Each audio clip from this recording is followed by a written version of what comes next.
Bonjour à toutes et à tous, soyez les bienvenus sur France TV Sport pour vivre ensemble la deuxième étape du Tour de France virtuel. On a vécu ensemble hier la première étape dont d'ailleurs vous allez découvrir le classement.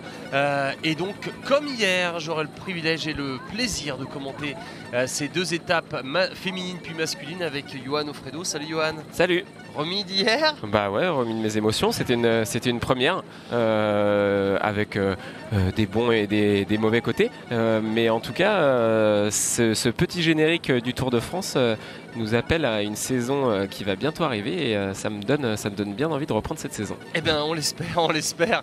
Vous l'avez dit, bien sûr, vous le savez, le Tour de France devait avoir lieu au mois de juillet. Il a été finalement reporté en raison de la crise du Covid-19 au mois de septembre, du 29 août au 20 septembre. Mais en attendant, Amaury Sport Organisation, l'organisateur du Tour de France, nous propose en accord et en partenariat avec Zwift le Tour de France virtuel. Donc les coureurs, les coureuses sont actuellement sur des home trainers et sont reliés à cette application pour faire la course ensemble. Hier on a vécu la première étape chez les femmes d'abord, puis chez les garçons, avec chez les filles la victoire d'April Tacy devant Kirsten Faulkner, Chantal Blaak, Léa Dixon et Chloé Daigert. C'était un parcours relativement plat, Johan. Aujourd'hui on change de décor et on va arriver, j'ai envie de dire, dans la moyenne montagne. On arrive dans la moyenne montagne. Hier, on a une course qui malgré les défauts que comporte encore le Zwift et les plateformes d'e-cycling, était une course qui était intéressante. On a vu April Tacy de l'équipe Drops qui s'est imposé un peu à l'image de la course messieurs où Gibson s'est imposé grâce à un Power Up lui aussi. April Tacy s'est imposé grâce à un Power Up. On rappelle qu'il y a différents outils qu'on peut utiliser au moment de la course, que ça soit la plume qui permet de se délester de 9 kg 500, que ça soit le draft, que ça soit le fantôme qui permet d'attaquer en étant caché. C'est un tas de petits outils qui font que cette course, malgré qu'elle soit pas réelle, il y a un côté très sympa et il y a un côté, comme on l'a dit hier, un peu un côté Mario Kart, un côté très ludique. Alors on a ces termes ensemble assez barbares de power up, c'est tout simplement le mot anglais, mais en effet vous pouvez appeler ça outil, aide. On va peut-être essayer de dire que ce sont des aides. Et bien, vous voyez, c'est exactement ce que vous décriviez, mon cher Johan. L'aéro, en fait, c'est ce qui augmente avec un petit aigle, c'est ce qui augmente l'effet d'aérodynamique pendant une quinzaine de secondes. Il y a le draft qui augmente l'effet de l'aspiration pendant de 25%. Il y a également l'échappée qui empêche vos rivaux de prendre votre roue pendant 10 secondes. Le poids léger, vous l'avez dit, on perd 9,5 kg pendant 15 secondes. Et aujourd'hui, ça aura son importance dans une bosse. Et Fantôme qui vous rend invisible pendant 10 secondes par les autres coureurs. Aujourd'hui, Johan, c'est un tour de 29 km 500 avec 682 mètres de dénivelé. Donc on sera plus sur un profil. Hier c'était plutôt des routiers sprinteurs, aujourd'hui ça va être plutôt des punchers grimpeurs. Ouais, c'est pas 680 mètres de dénivelé sur 29 km 500, c'est pas de la haute montagne. On est sur un parcours qui est destiné à des coureurs qui ont un rapport poids-puissance qui est quand même qui doit être intéressant, parce que comme on l'a vu hier, on avait aussi bien sur la course homme que sur la course femme, on avait quand même des beaux bébés qui pouvaient prendre le départ de la course. Aujourd'hui c'est un peu différent. Allez, c'est parti pour cette course féminine pendant environ 1 heure. Ensuite, on retrouvera les garçons. Et vous donc voyez la porteuse du maillot jaune, à savoir Elise Olsen, la Norvégienne de 19 ans, au sein de l'équipe d'Europe. On l'a dit hier, c'est April Tacy qui s'est imposée au sein de l'équipe d'Europe. Mais il y a un principe qu'on a rappelé hier, Johan, c'est qu'en fait, les équipes, contrairement au Tour de France et au Grand Tour, Tour de France, Tour d'Italie, Tour d'Espagne, on peut faire tourner les coureurs, les coureuses. Donc les filles qui étaient là hier ne courent pas aujourd'hui, ce sont des nouvelles coureuses, et les prochains week-ends on va pouvoir aussi faire tourner. Donc en fait les maillots distinctifs, dont le maillot jaune, le maillot à pois, le maillot vert, sont portés par des coureurs ou des coureuses de la même équipe. Mais effectivement à l'inverse des grands tours, aujourd'hui c'est Olsen qui revêtit le maillot jaune, alors que c'était sa coéquipière April Tacy qui avait remporté hier la victoire. Et c'est pas un classement au temps. Comme sur la plupart des grands tours ou sur la plupart des courses par étapes, c'est un classement au point. Ce qui était le cas d'ailleurs, le Tour de France, les premiers Tours de France, c'était un classement au point. Exact, tout à fait. Et du coup là on a un classement au point et c'est les coureuses de ces équipes Drop qui portent aujourd'hui le maillot jaune parce qu'ils ont mis suffisamment de points. Le maillot jaune pour une victoire d'étape c'est 50 points et ensuite un barème dégressif jusqu'à la 25e place. L'équipe qui met le plus de points dans les 25 premiers remporte le maillot jaune. Allez, Liz Olsen que vous découvrez à l'image là, qui est dans sa salle de gym, qui est au milieu du peloton. Alors aujourd'hui, on l'a dit, de nouvelles filles, parmi lesquelles l'une des 2 meilleures coureuses du monde, à savoir la néerlandaise Anna van der Breggen pour l'équipe Bulls Dolmans. Alors Anna van der Breggen, bien sûr, vous connaissez si vous suivez le cyclisme féminin sur France Télévisions, championne du monde il y a 2 ans, championne olympique en titre, qui a remporté 2 Giro, 2 Liège-Bastogne-Liège, 5 fois la Flèche Wallonne, le Tour des Flandres, l'Amstel, bon bref, elle a tout gagné. Et c'est, on l'a dit, Johan, la plus grande championne actuelle avec sa compatriote Annemiek van Vleuten qui en revanche n'est pas là. Oui, il y a un plateau féminin qui est assez impressionnant comme celui des hommes qu'on va retrouver tout à l'heure. Avec Geraint Thomas tout à l'heure, avec Mathieu Van Der Poel.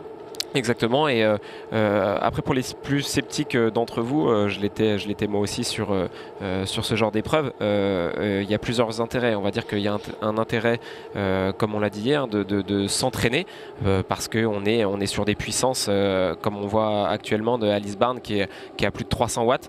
On a vu les coureuses qui se sont longuement échauffées avant de prendre le départ de cette 2e étape du Tour de France virtuel organisé par ASO. Il y a du coup un intérêt vraiment spécifique dans l'entraînement avec des intensités qui vont être très élevées. Il y a un intérêt pour les coureuses et coureurs de se confronter à la concurrence parce que ça fait plus de 4 mois qu'on n'a pas pu se confronter et de faire le point un peu sur nos capacités parce que la saison va pas tarder à reprendre, la saison en tout cas réelle va pas tarder à reprendre. Et puis il y a un intérêt économique parce que les équipes de vélo et en tout cas les sponsors des équipes de vélo investissent pour avoir des retours économiques et malheureusement on n'a pas pu voir les maillots à la télé et dans les médias depuis un petit moment.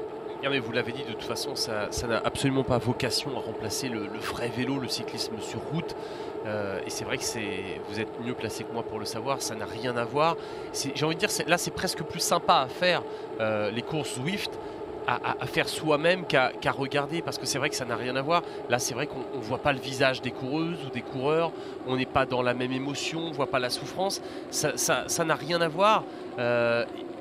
Mais on l'a dit hier, c'est une alternative à la période de pénurie et de disette actuelle de course, tout simplement. Ouais. Moi en tout cas il y a ce côté stratégie et ce côté e-cycling peut être intéressant comme on jouerait à un jeu sur PlayStation ou sur ordinateur. C'est vrai que l'émotion que véhicule le sport de haut niveau et en particulier le cyclisme, que ce soit la souffrance ou la victoire, elle est pas très bien retranscrite. Pourtant je peux vous assurer que les coureuses et coureurs qui sont sur leur home trainer actuellement, soit en train de s'échauffer, soit en course, ils font pas semblant. Et on voit Cécilia Ludwig ici en bas à gauche avec le maillot de la FDJ Nouvelle-Aquitaine Futuroscope, elle qui a terminé 2e du Tour of All il y a quelques jours et qui en grande voie d'ailleurs pour re-signer. La voilà, elle est en train de se positionner en tête juste aux côtés de Ella Harris. Cécilie Ludwig, la danoise qui devrait re-signer au sein de l'équipe de Stéphane Delcourt, qui a remporté le Grand Prix de Plumelec, on se souvient l'an dernier, 6e du Giro en 2018, et qui est donc dans les toutes premières positions, à savoir également avec Joss Loden, la porteuse du maillot à poids. Où est-ce qu'Anna van der Breggen, on la voit pas trop, donc juste pour la suivre, pour vous aider, Anna van der Breggen, c'est le dossard 31, mais alors c'est pareil, une telle championne, on ne sait pas trop ce que ça peut donner.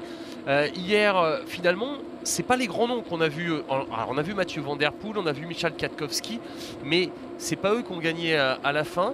Et on serait curieux de voir ce que peut donner une Anna van der Breggen, on l'a dit, qui est l'une des 2 meilleures du monde depuis 4-5 ans, voir ce qu'elle va donner sur une course comme ça là, et aussi comme Geraint Thomas tout à l'heure par exemple. Après, effectivement, hein, comme on l'a dit, c'est une épreuve et en tout cas une discipline qui est à part entière. Les watts développés par les coureuses actuellement sont pour l'instant sur l'endurance haute, mais on est sur un parcours qui est vallonné. Du coup, le rapport poids-puissance, les différents athlètes rentrent leur poids sur la plateforme et en fonction des watts qu'ils développent, ils développent un rapport poids-puissance et qui fait qu'on avance plus ou moins vite son personnage virtuel.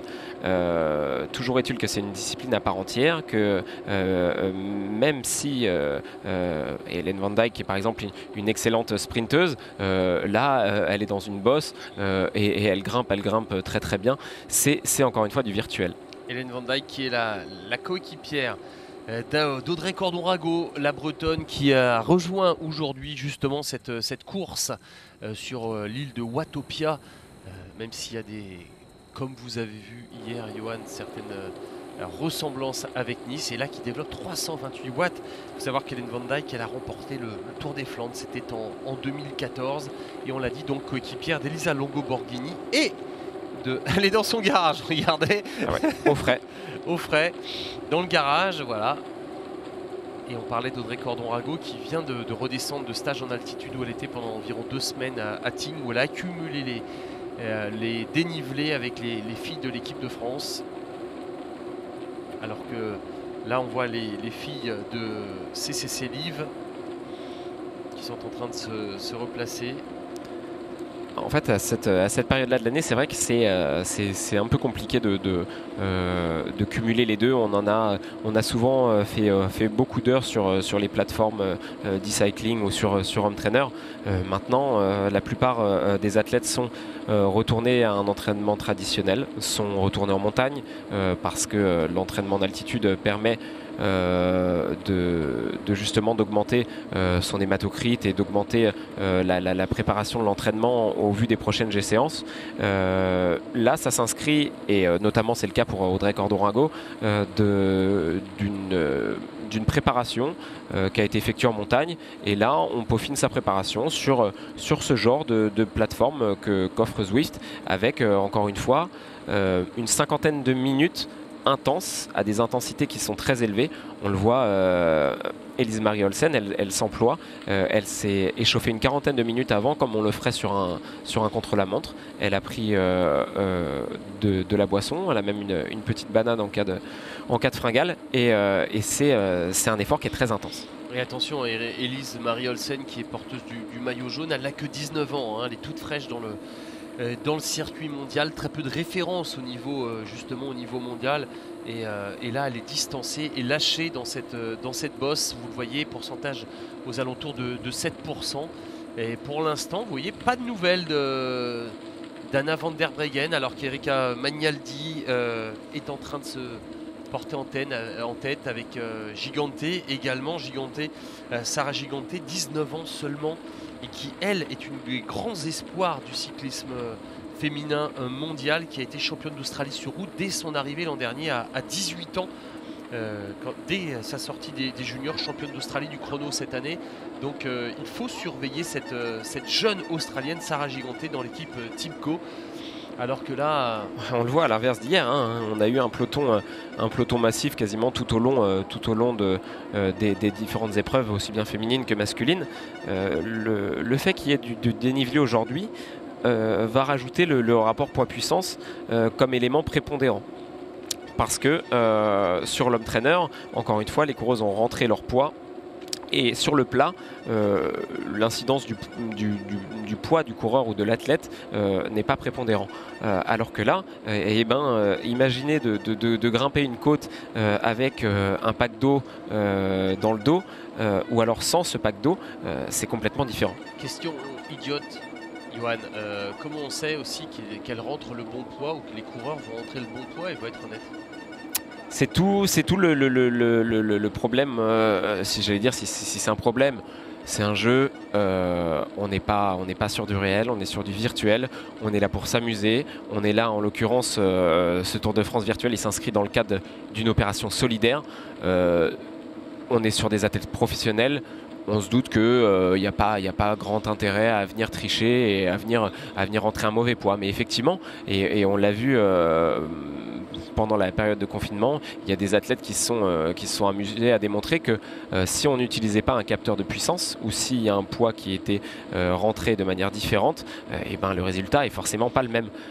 Si moi je me présente au départ du Tour de France avec 15 kg de moins, sur une montée comme l'Alpe d'Huez, c'est énorme, c'est énorme. Et puis inversement, faites l'expérience depuis chez vous, rajoutez-vous un sac à dos avec des poids. C'est impressionnant la différence, et vous allez perdre 2, 3, 4 minutes sur votre montée d'à côté de chez vous, hein. C'est évident. Alors qu'on a vu tout à l'heure Erika Magnaldi, l'italienne, 27 ans, qui était là hier d'ailleurs. Elle fait partie des rares filles à avoir déjà fait la course hier, 4e du Tour de Californie il y a 2 ans, et 4e Tour d'Ardèche aussi l'an dernier. Donc attention à cette jeune fille qui grimpe très bien. Cathy Hall également pour l'équipe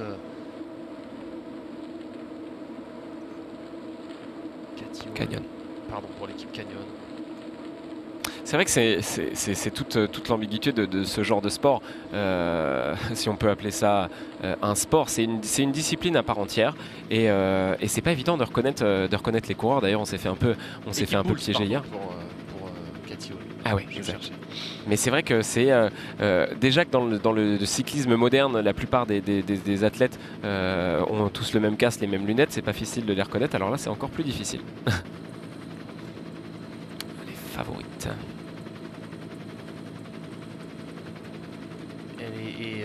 Et toujours pas de nouvelles d'Anna van der Breggen.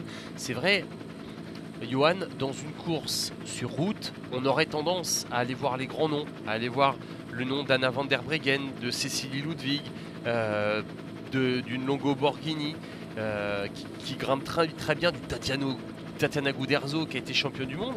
Mais la course d'hier aussi nous montre que c'est pas aussi simple que ça, entre guillemets, et c'est pas comme tout à l'heure chez les garçons, c'est pas forcément Mathieu Van Der Poel ou Geraint Thomas, Thomas, vainqueur du Tour il y a 2 ans, qui seront les grands favoris. Non, je pense qu'on est dans un système qui est encore perfectible, où on a des entraîneurs qui sont encore complètement différents. D'ailleurs, on est sur des zones d'intensité. Si on parle de 5 zones d'intensité, pour l'instant, on voit que les coureuses grimpent sur une pente à 7%. Ils sont dans des puissances qui avoisinent les 5 watts par kilo. Donc, on est sur du I3 soutenu, voire du seuil pour la plupart. Du I3, c'est intensité 3. Hein. Ouais, intensité 3, on va dire qu'il y a 5 zones d'intensité. La première est d'intensité légère, qui va correspondre à une fréquence cardiaque inférieure à 75% de la FC max. La fréquence cardiaque maximum, c'est-à-dire vos battements maximum. Exactement. Et après, en termes de puissance, on est à 50% de la PMA, de la puissance maximale aérobie. On a une intensité 2 qui va correspondre à peu près entre 75 et 85% de la FC max, donc de la fréquence cardiaque maximale. Une I3 qui va correspondre entre 95% et 92% de la FC max. Et enfin une I4, et là on est plus sur ce genre d'intensité, puisque là c'est l'intensité du seuil. C'est une allure de type contre-la-montre, où on peut tenir entre 20 et 60 minutes. Et là on est entre 85 et 92% de la FC max, 75% de la PMA, et c'est ce que à peu près développent les athlètes sur ce type d'épreuve. Bon, j'espère que vous avez écouté, que vous avez pris des notes et que vous avez compris ce qu'a essayé de vous vulgariser au mieux Johan, parce que c'est vrai que voilà, c'est de parler de physiologie, de parler de ces seuils d'endurance, d'aérobie, d'anaérobie. Là on est dans des efforts de quasiment d'un col, d'un petit col, Johan. Exactement. Pour les efforts comme celui-ci, l'épreuve va durer une quarantaine, cinquantaine de minutes. On est sur des intensités où, si on veut encore plus vulgariser, on transpire, on a mal aux jambes, on peut pas parler ou difficilement parler, mais on n'est pas au rupteur. On n'est pas sur un sprint, on n'est pas sur un punch de 1 ou 2 minutes, on est sur un effort lissé de 50 minutes comme le serait un contre-la-montre. Et pour l'instant, Donc dans ce groupe d'une petite vingtaine de coureuses, Joss Loden que vous voyez en haut dans son garage, non c'est plutôt dans son salon, Joss Loden, Erika Magnaldi l'italienne, il y a Ella Harris, Kirsten Faulkner qui a terminé deuxième hier, Sarah Gigante l'australienne, Ella Harris, Kirsta de Balicock, Léa Davidson. Et pour l'instant, Hélène Van Dijk, elle, est un peu plus loin, mais on l'a dit, c'est pas forcément une grimpeuse.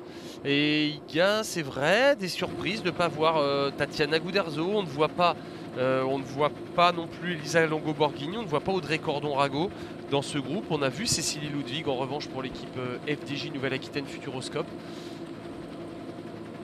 Mais c'est en train de réduire petit à petit, et une Gigantée qui a l'air costaud. On l'a dit, Johan. Ouais, là on est sur du pourcentage qui est quand même 7%, c'est un pourcentage d'un col, d'autant qu'il grimpe depuis quasiment 19 minutes parce qu'on n'a pas eu beaucoup de plats.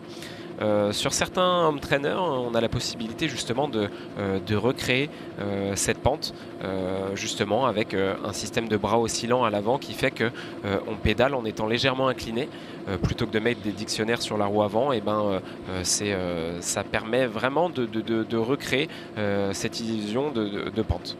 Alors c'est l'étape du Tour de France virtuel, puisque vous pouvez aussi vous aller découvrir ces parcours là, sur le parcours de Watopia, on ira jusqu'au Chalet Reynard sur les pentes du Mont Ventoux dans 2 week-ends. Sachez, on vous donne bien sûr le rendez-vous dès aujourd'hui, dès samedi prochain, samedi dimanche, et puis dans 15 jours également, avec aux commentaires Alexandre Pasteur, puisque ce Tour de France va nous animer, ce Tour de France virtuel, tout le mois de juillet. En attendant, bien sûr, le vrai Tour de France à partir de 29 août, départ à Nice, avec dès les premiers jours d'école, le col de Turini, le col d'Aise, avec une deuxième journée qui va être très très intéressante, puisqu'en général il faut attendre une semaine pour arriver dans la montagne. Là on va arriver dans la moyenne montagne dès le deuxième jour. Ensuite il y aura Orsières-Merlette que vous avez reconnu l'autre jour, Johan, et ensuite on va aller dans les Pyrénées avec le port de Balès, avec Persourde.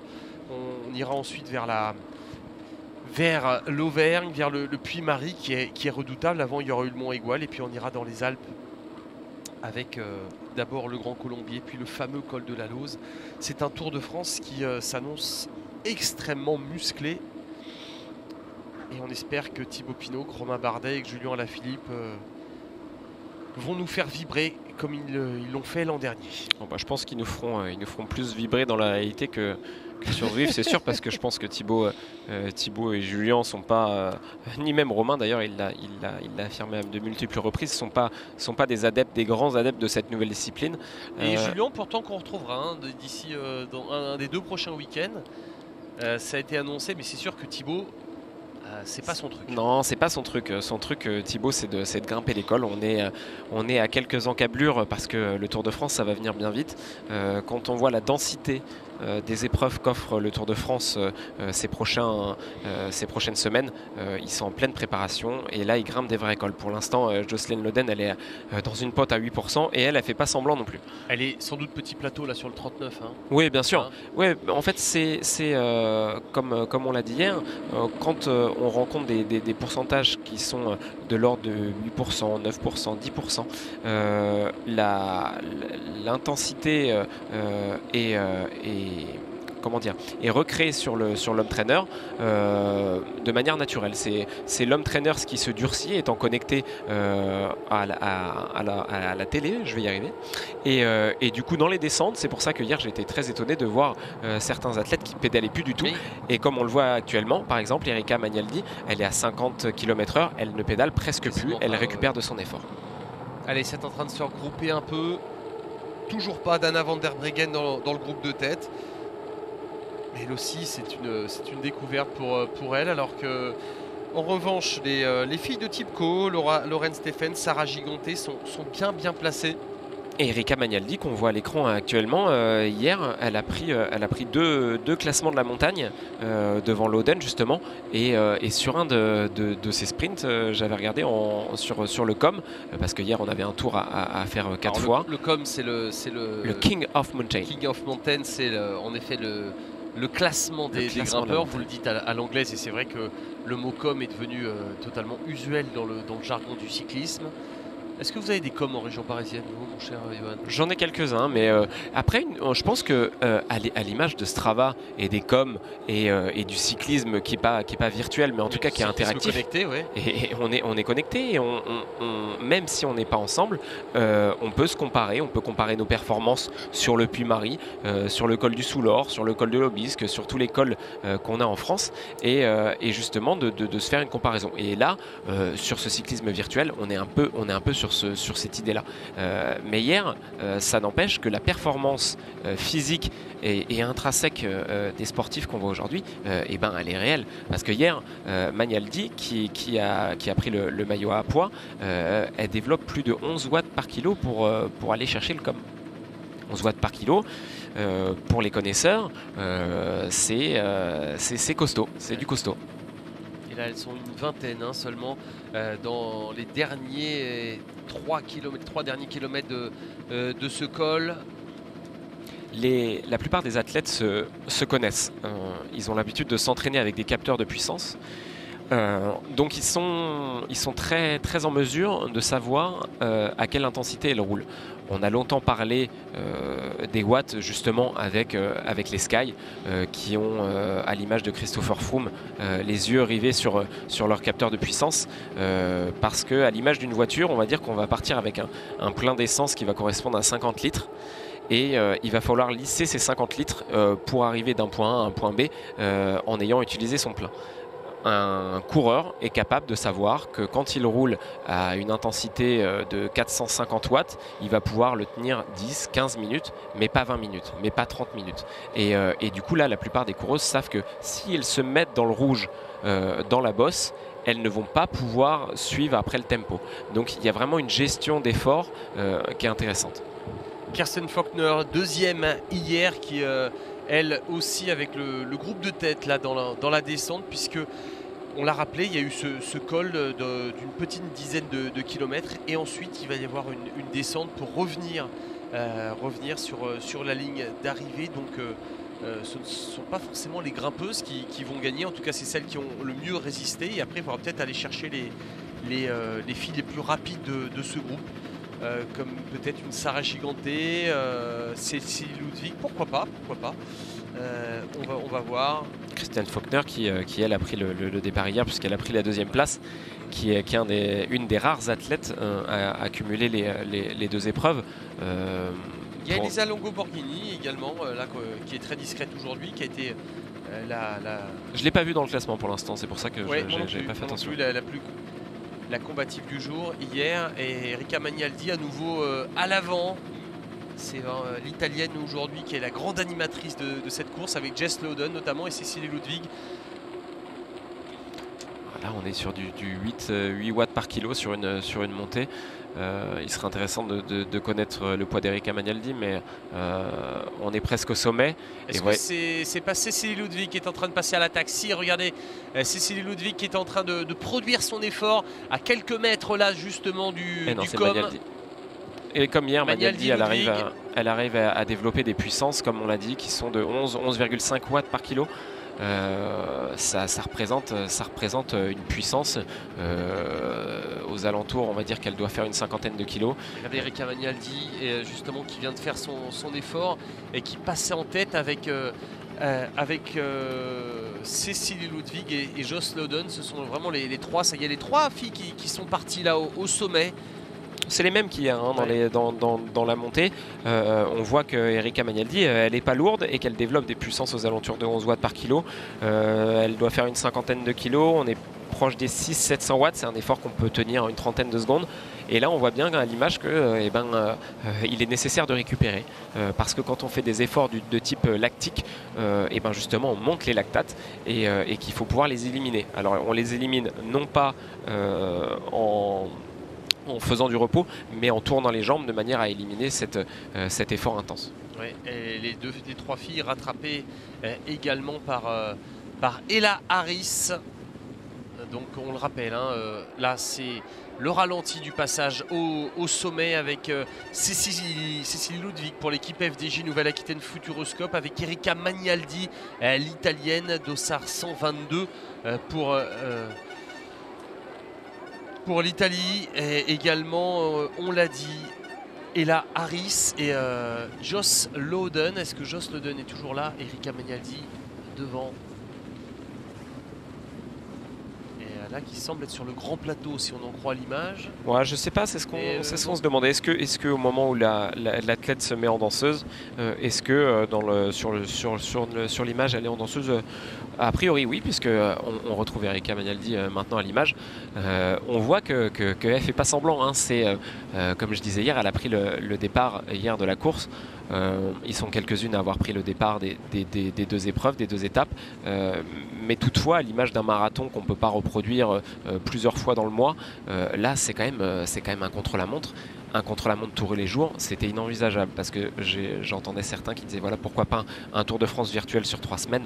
C'est très très compliqué parce qu'il faut trouver les athlètes pour le faire, et c'est surtout que c'est un effort qui est extrêmement intense. On l'a vu hier avec Gibbons, quand il termine, il descend du vélo, il est complètement cramé, comme on terminait un contre-la-montre. Et Erika Magnaldi en tête avec Cécilie Ludwig. Là, il y a de la pente. Hein. Dans sa roue, la danoise de l'équipe FDJ Nouvelle-Aquitaine Futuroscope. Ensuite, il y a Ella Harris, Kirsten Faulkner. Il y a également... Stefan Slodens, toujours là. Ouais. Gigante, Nelson. Stephens également. Voilà, c'est en train de se regrouper. Il y a une vraie stratégie intéressante dans cette course, c'est le fait qu'on a des parties de montée. On a eu une longue partie de 12%. Et là on est sur du 12%. Ouais, sur des gros pourcentages. Cécilie Ludwig, la coureuse danoise qui est en train de s'échapper. Seule Erika Magnaldi est en tout cas en mesure de suivre la danoise. On l'a dit, attention, Cécilie Ludwig, elle aime bien cette discipline, ce e-cycling, puisqu'elle a terminé 2e du Tour of All la semaine dernière. Elle est à l'aise, hein, sur ces efforts-là. Et là, c'est un com, non pas avec un K-O-M, mais avec un Q, puisque c'est le Queen of Mountain. Vous avez raison de le signaler. Et Cécilie Ludwig, 6e du Tour d'Italie en 2018, vainqueur du Grand Prix de Plumelec. Et on voit qu'elle s'emploie, hein, on s'approche du sommet de la montée, et comme sur une vraie montée, elle est à bloc, elle a un gros braquet. 376 watts. C'est des watts qui sont impressionnants. La différence, regardez d'ailleurs, hein, il y a 60 watts de plus qu'Erika Magnaldi. Hein. Ouais, mais ils n'ont pas forcément le même poids, ils n'ont pas forcément le même home trainer ou le même capteur de puissance, et c'est ce qui fait que pour l'instant on est sur des données qui sont perfectibles, mais en tout cas on voit que les deux se donnent à fond. Les lunettes de soleil à l'intérieur, je suis pas sûr que ça soit spécialement intéressant, on va peut-être les jeter au sommet. Mais effectivement, il y a 500 mètres, Johan. Et il y a une gestion de l'effort chez Erika Magnaldi qui a l'air d'être complètement différente par rapport à Ludwig, qui vraiment s'emploie complètement à la tâche. Erika Magnaldi assise, qui monte au train avec une plus grande fréquence de pédalage, alors que Cécilie Ludwig, elle, depuis tout à l'heure, est en danseuse à bloc. Et d'ailleurs, Erika Magnaldi qui est en train de revenir, ça y est, qui vient de faire la jonction sur Cécilie Ludwig. Là, c'est intéressant, c'est très très intéressant de voir ce duel entre les 2 coureuses, entre l'italienne et la danoise. Erika Magnaldi, 27 ans, en bas de votre écran sur la droite.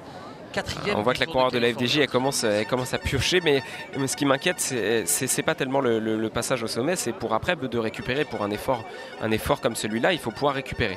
Alors on va pouvoir le voir si on les a encore à l'image, mais dans la descente, les athlètes ne pédalent quasiment plus, ce qui va leur permettre de récupérer. Alors il faut voir derrière les dégâts qui sont faits, puisqu'on nous dit que Cécilie Ludwig est à 29 secondes alors que les 2 filles sont ensemble à l'image. On va attendre hein, parce que pour et là, l'instant, elle pédale plus comme hier parce que ça lui permet de récupérer. Swamp Trainer s'est libéré complètement de la puissance et il n'y a plus aucune résistance et donc elle a commencé cette descente. Vous voyez, on nous dit que Cécilie Ludwig et Magnaldi sont ensemble et elles ont creusé l'écart sur Faulkner, Kirsten Faulkner qui pointe à 11 secondes.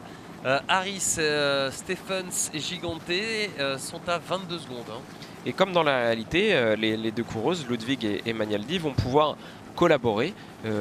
Dans quelle mesure? Dans la mesure où les deux coureuses vont pouvoir bénéficier tantôt l'une, tantôt l'autre de l'abri de chacune. Et derrière, ce sont 3 coéquipières, Lauren Stephens, Sarah Giganté, Kirsten Faulkner. Alors, est-ce que ça peut les aider? Est-ce qu'on peut collaborer, sachant qu'on n'est pas ensemble, qu'on n'est pas au même endroit et que...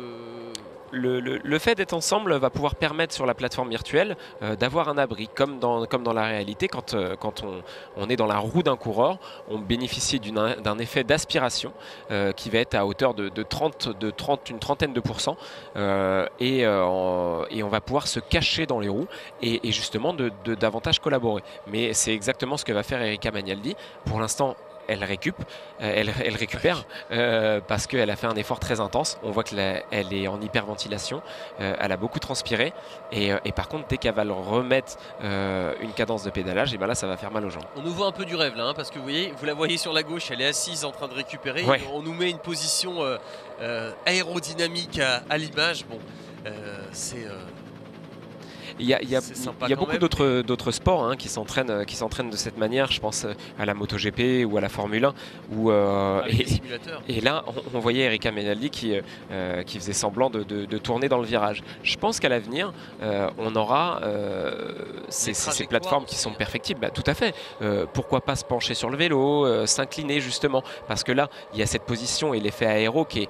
Finalement, il y a plein de paramètres qui ne sont pas pris en compte, que ça soit la qualité de la route, la densité, que ça soit la pénétration dans l'air, parce que la pénétration dans l'air, comme on voit là, les coureuses sont assises sur leur cadre et on gagne de la vitesse en étant assis sur son cadre. Pour l'instant, c'est pas le cas encore sur Zwift. Et Kirsten Faulkner qui est en train de faire l'effort, vous la voyez, l'américaine, pour revenir sur les deux filles de tête, plus que 5 secondes, et elle va peut-être recoller pour avoir un trio, alors qu'il reste un tout petit peu plus de 10 km avant l'arrivée de cette deuxième étape du Tour de France virtuel féminine,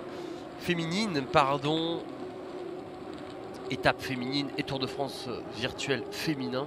Kirsten Faulkner là qui donne tout et qui essaye de revenir. C'est vrai aussi que ça c'est surprenant de voir aussi des coureuses ou des coureurs sans casque, parce que c'est vrai qu'on a maintenant c'est rentré dans les mœurs de vous voir avec des casques. Là on voit le visage quand on a la chance d'avoir la caméra sur elle. C'est tout aussi agréable parce que c'est vrai que moi je découvre le visage de ces coureuses que je ne connais qu'à travers la télé, et malheureusement elles ont toujours des lunettes ou des casques, tout comme les hommes. Quand on les voit derrière la télé, c'est des coureurs qui se ressemblent tous. Et là vous le voyez, Kirsten Faulkner qui en a profité, qui a profité de cette descente pour s'alimenter, parce que la course est courte, moins d'une heure, 50 minutes environ, mais vous l'avez dit, est fort violent, et là donc, elle a la lucidité de reprendre un peu de glucides avant de sucre rapide avant un éventuel sprint, parce que on ne le voit pas à l'image là, mais nos écrans de contrôle nous indiquent que Faulkner n'est plus qu'à 2 secondes du duo de tête Magnaldi-Ludwig. C'est vrai que comme on disait là, elle s'est alimentée Faulkner, parce qu'elle sait qu'elle va rentrer certainement sur ce duo de tête. On est sur une épreuve qui dure 50 minutes. La plupart des athlètes ont mangé à peu près 3 heures avant. Ce qui est de rigueur pour un effort qui va être aussi intense, sinon on risquerait de déglutir son repas. Et là par contre on est sur des intensités qui nécessitent une consommation de glucose très importante. Donc là elle en a profité et elle a bien fait, parce qu'elle a réussi à recoller sur le duo de tête. Ça y est, en effet elles sont désormais 3 en tête, puisque Kirsten Faulkner vient de faire la jonction sur Erika Magnaldi et sur Cécilie Ludwig. Alors est-ce que derrière ça va essayer de rentrer, parce que derrière ce sont sont les coéquipières de Kirsten Faulkner, Sarah Giganté, Lauren Stephens. On va voir un peu au niveau stratégique comment ça se passe. Est-ce qu'elles ont intérêt à rentrer et après donc de faire voilà, une course d'équipe et de partir chacune leur tour, ou est-ce que derrière Giganté et Stephens n'ont pas intérêt de ne pas revenir et de faire travailler les autres? Dans la réalité, effectivement, ça aurait été une situation un peu propice justement à la stratégie d'équipe. Et là, justement, on n'a pas vu forcément. Fantôme, regardez, ça y est, le power-up fantôme, je sais qui c'est Cécilie Ludwig là, et qui en a pas utilisé. Ouais, c'est dommage. Justement, c'est ce que je me demandais et je me suis fait la réflexion dans cette montée. Il n'y a pas beaucoup de power-up qui ont été utilisés, notamment celui du poids qui permettait de se délester de 9 kg de 5. C'est énorme. Oui, mais aussi, Johan, ce qu'il faut dire, c'est qu'on parlait beaucoup de Mario Kart hier, pardon, de ses références culturelles, mais je pense que c'est des fois une bonne comparaison. On ne choisit pas les aides qu'on a à chaque portique, ça se met par hasard. Donc après, c'est une question peut-être de chance aussi, après qu'on utilise bien stratégiquement. Hier d'ailleurs, Gibbons a utilisé son power-up dans le final, dans les derniers mètres, et ça lui a permis aussi de s'imposer. Après le Taisei aussi de l'équipe Drops a fait exactement la même chose. Elle a utilisé un peu Europe vraiment dans la partie finale. Ce qui donne un côté un peu excitant à cette course là justement, c'est le fait de pouvoir gérer de manière comme on le ferait sur un jeu vidéo, d'utiliser ses atouts au bon moment. Allez, Cécilie Ludwig là qui avec le photographe de l'équipe FDJ Nouvelle-Aquitaine Futuroscope, cette jeune femme qui est une redoutable coureuse, 24 ans, on l'a dit, qui a remporté le Plumelec l'an dernier, qui avait terminé 6e du Giro il y a 2 ans, donc attention à elle. En face d'elle, il y a Erika Magnaldi, l'italienne, qui a terminé 4e du Tour de Californie il y a 2 ans, du Tour d'Ardèche l'an dernier. Et face à elle, il y a Kirsten Faulkner, 2e hier.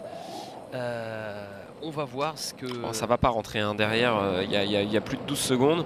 Il faudrait développer des intensités assez énormes sur les 6 derniers kilomètres parce que dans le vélo traditionnel, quand on a un équipier ou un coéquipier à l'avant, derrière on ne roule pas parce qu'on fait travailler les équipes adverses. On voit que derrière on a un quatuor avec deux coureuses de la même équipe qui ont pourtant une athlète devant, mais elles collaborent entre guillemets avec leurs deux compagnons d'échappée. Il y a une dizaine de secondes entre les 3 filles de tête et les poursuivantes. Il reste 5 km 700, donc si ça s'entend, ça devrait... Voilà, là on voit justement les poursuivantes dont on parlait avec Joss Loudon qui porte le maillot à pois, avec également Sarah Giganté, la jeune Australienne, qui elle a intérêt à rester au chaud dans les roues puisqu'elle a sa leader Kirsten Faulkner devant. Mais d'ailleurs c'est ce qu'elles font, hein. Elles restent à l'abri, ils peuvent bénéficier comme dans la réalité de l'effet de drafting et d'être aspirés par ces deux athlètes. C'est un peu comme une partie d'échecs, elles ont mis un pion devant et à l'arrière elles bénéficient justement du travail de leur équipière. Oui, Paulina Royaykers, la néerlandaise de l'équipe CCC, on attendait plus dans cette équipe. Peut-être Sofia Bertizzolo, mais en tout cas là c'est la néerlandaise qui est en train de mener la poursuite. Et vous le voyez du côté de l'équipe Drop, Joss Loudon là qui essaye aussi de tout donner pour revenir. Joss Loudon avec le maillot à pois, la Britannique qui donne tout, mais toujours une quinzaine de secondes de retard. Et justement là on voit qu'il y a eu un effet power-up qui a été utilisé. Je pense que la plupart des athlètes, étant donné qu'on n'a pas franchi beaucoup d'arches, on est sur une étape qui est assez courte, qui faisait 29 km, une trentaine de kilomètres, et les athlètes ont gardé leur power-up pour la fin, pour la plupart. Allez, moins de 5 km maintenant avant l'arrivée de cette 2e étape du Tour de France virtuel féminin, avec toujours un trio à l'avant avec Cécilie Ludwig, avec Erika Magnaldi, avec Kirsten Faulkner et Joss Loudon qui se rapproche, regardez. Hein. Ça se rapproche pour Lauren Stephens, c'est pour... Ouais, on va avoir un regroupement Faulkner. on va sûrement avoir un regroupement entre ce trio de tête et le quatuor derrière, parce que les athlètes justement bénéficient de cet effet d'aspiration que n'ont pas forcément le trio de tête. Et là, ça va rentrer dans les 4 derniers kilomètres, et un peu comme hier, on va assister à une course qui va être justement une course d'équipe. On va avoir 3 athlètes de la même équipe présentés à l'avant, et sûrement un final tout plat, donc propice au sprint. Mais quand on voit dans l'état dans lequel se sont mis les athlètes dans la montée, il va falloir éliminer ces toxines, et il va falloir être en capacité de reproduire un effort qui va être, encore une fois, aux alentours des 500, 600, voire 800 watts dans le dernier kilomètre. Toujours Erika Magnaldi qui mène, elle aura fait un sacré week-end, hein. Elle n'aura pas forcément besoin de s'entraîner sur la route. D'ailleurs, en parlant d'Erika Magnaldi, là on a les watts moyennes par kilo, 5,3 watts, ça représente une puissance qui est assez énorme. Allez, elles sont désormais 7 en tête avec Sarah Giganté. Attention à la jeune Australienne, le dossard 2. Il y a sa coéquipière également, Lauren Stephens. Kirsten Faulkner, elles sont 3 de l'équipe Team Go. Attention. Exactement. Ils sont 3 athlètes. Alors dans la réalité, à 3 km de l'arrivée, quand on a 3 athlètes, la course est pas forcément gagnée. On l'a vu il y a quelques années sur le head volk avec les quick step. La course n'est pas forcément gagnée quand on a 3 ou 4 athlètes à l'avant. Mais dans l'idée, c'est de faire attaquer chacune des athlètes de la même équipe et d'envisager de faire travailler les concurrentes qui sont présentes dans cette échappée. Allez, on va répéter les noms donc et la composition de ce groupe avec Cécilie Ludwig pour l'équipe FDJ Nouvelle-Aquitaine Futuroscope, Erika Magnaldi, l'italienne dossard 122, Joss Loden, le dossard 61, porteuse du maillot à poids.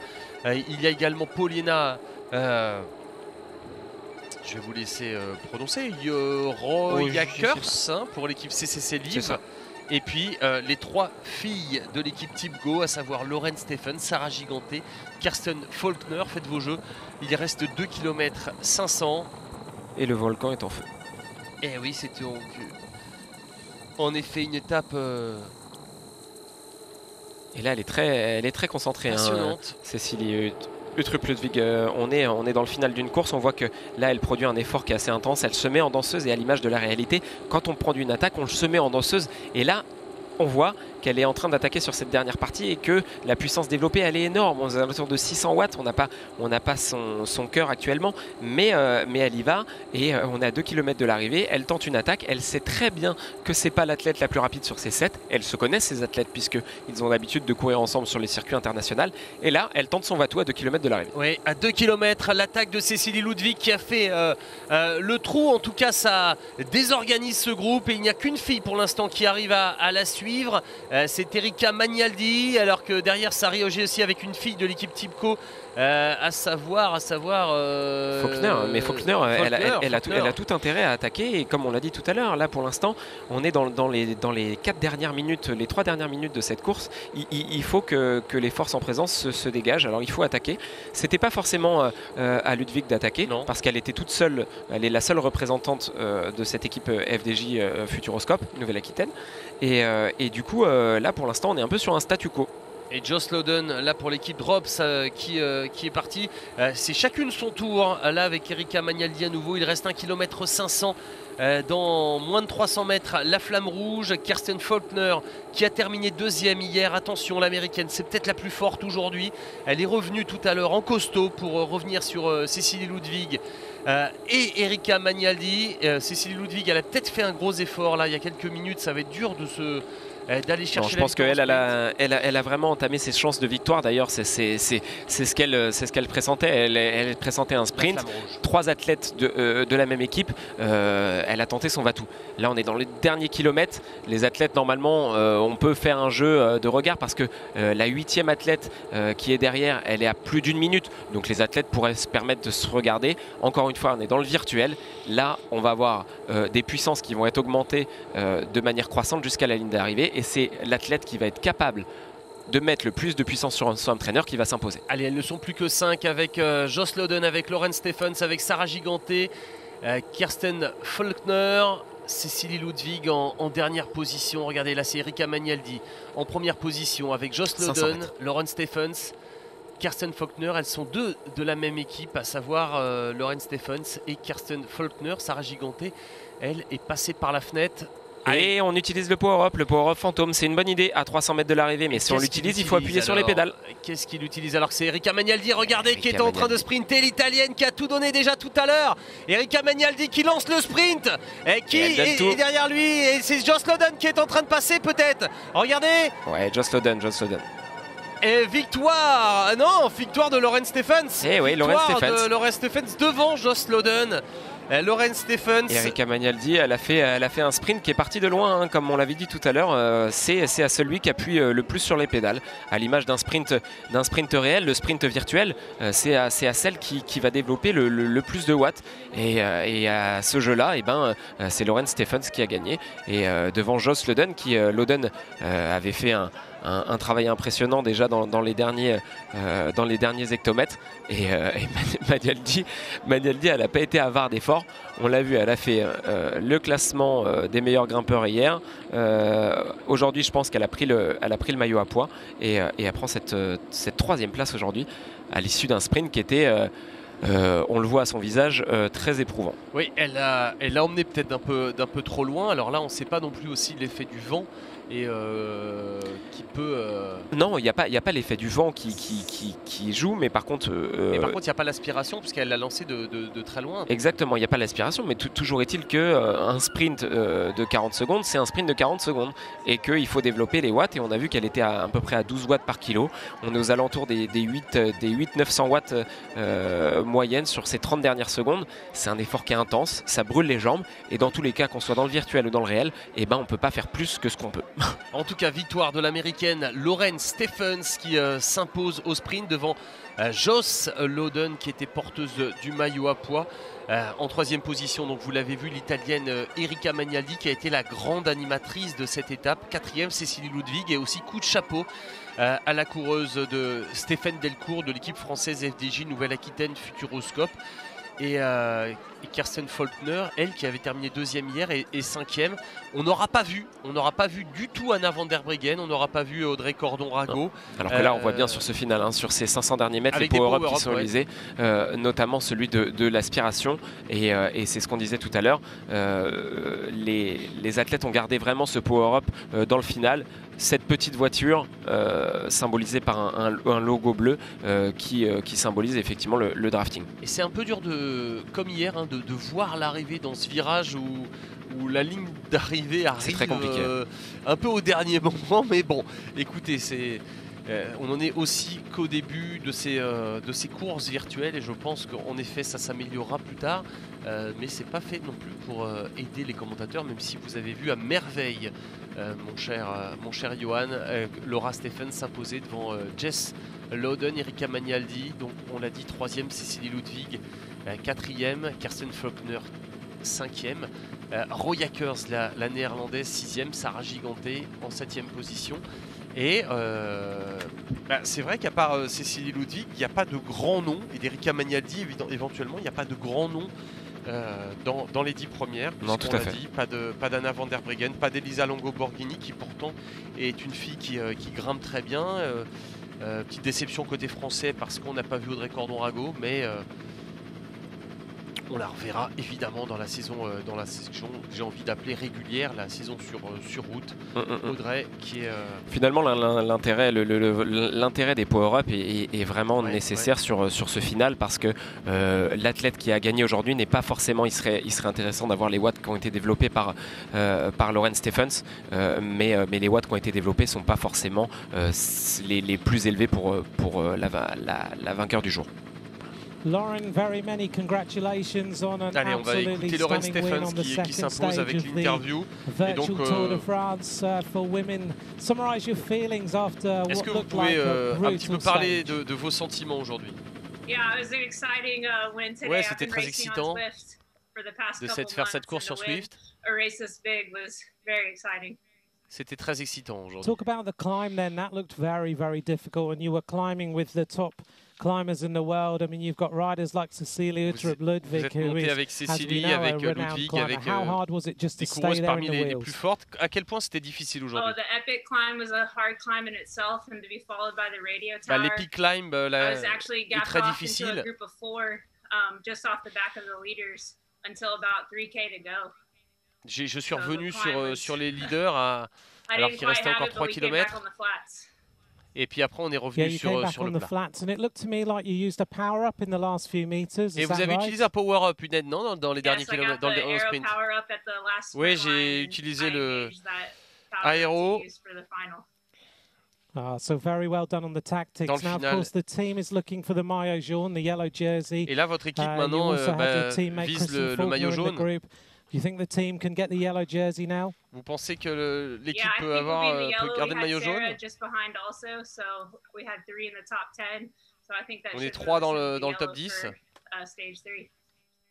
Well, very well done indeed, Lauren. Congratulations, Bravo. the winner of stage 2 of Et oui, en the effet, Virtual Tour de puisque France. l'équipe Enjoy the victory. Thank you very Tipco much. et Johan est en tête pour le maillot jaune avec 100 points, 60 points d'avance sur l'équipe Drop et 65 sur l'équipe Ceratizzi, alors que la FDJ Nouvelle-Aquitaine Futuroscope, elle est à 70 points. Et on l'a entendu, hein, ce qu'elle a dit, c'est qu'elle a utilisé l'aéro, c'est-à-dire cette tête qui augmente l'aérodynamique de 25% pendant 15 secondes. Ça, c'est parfait dans un sprint.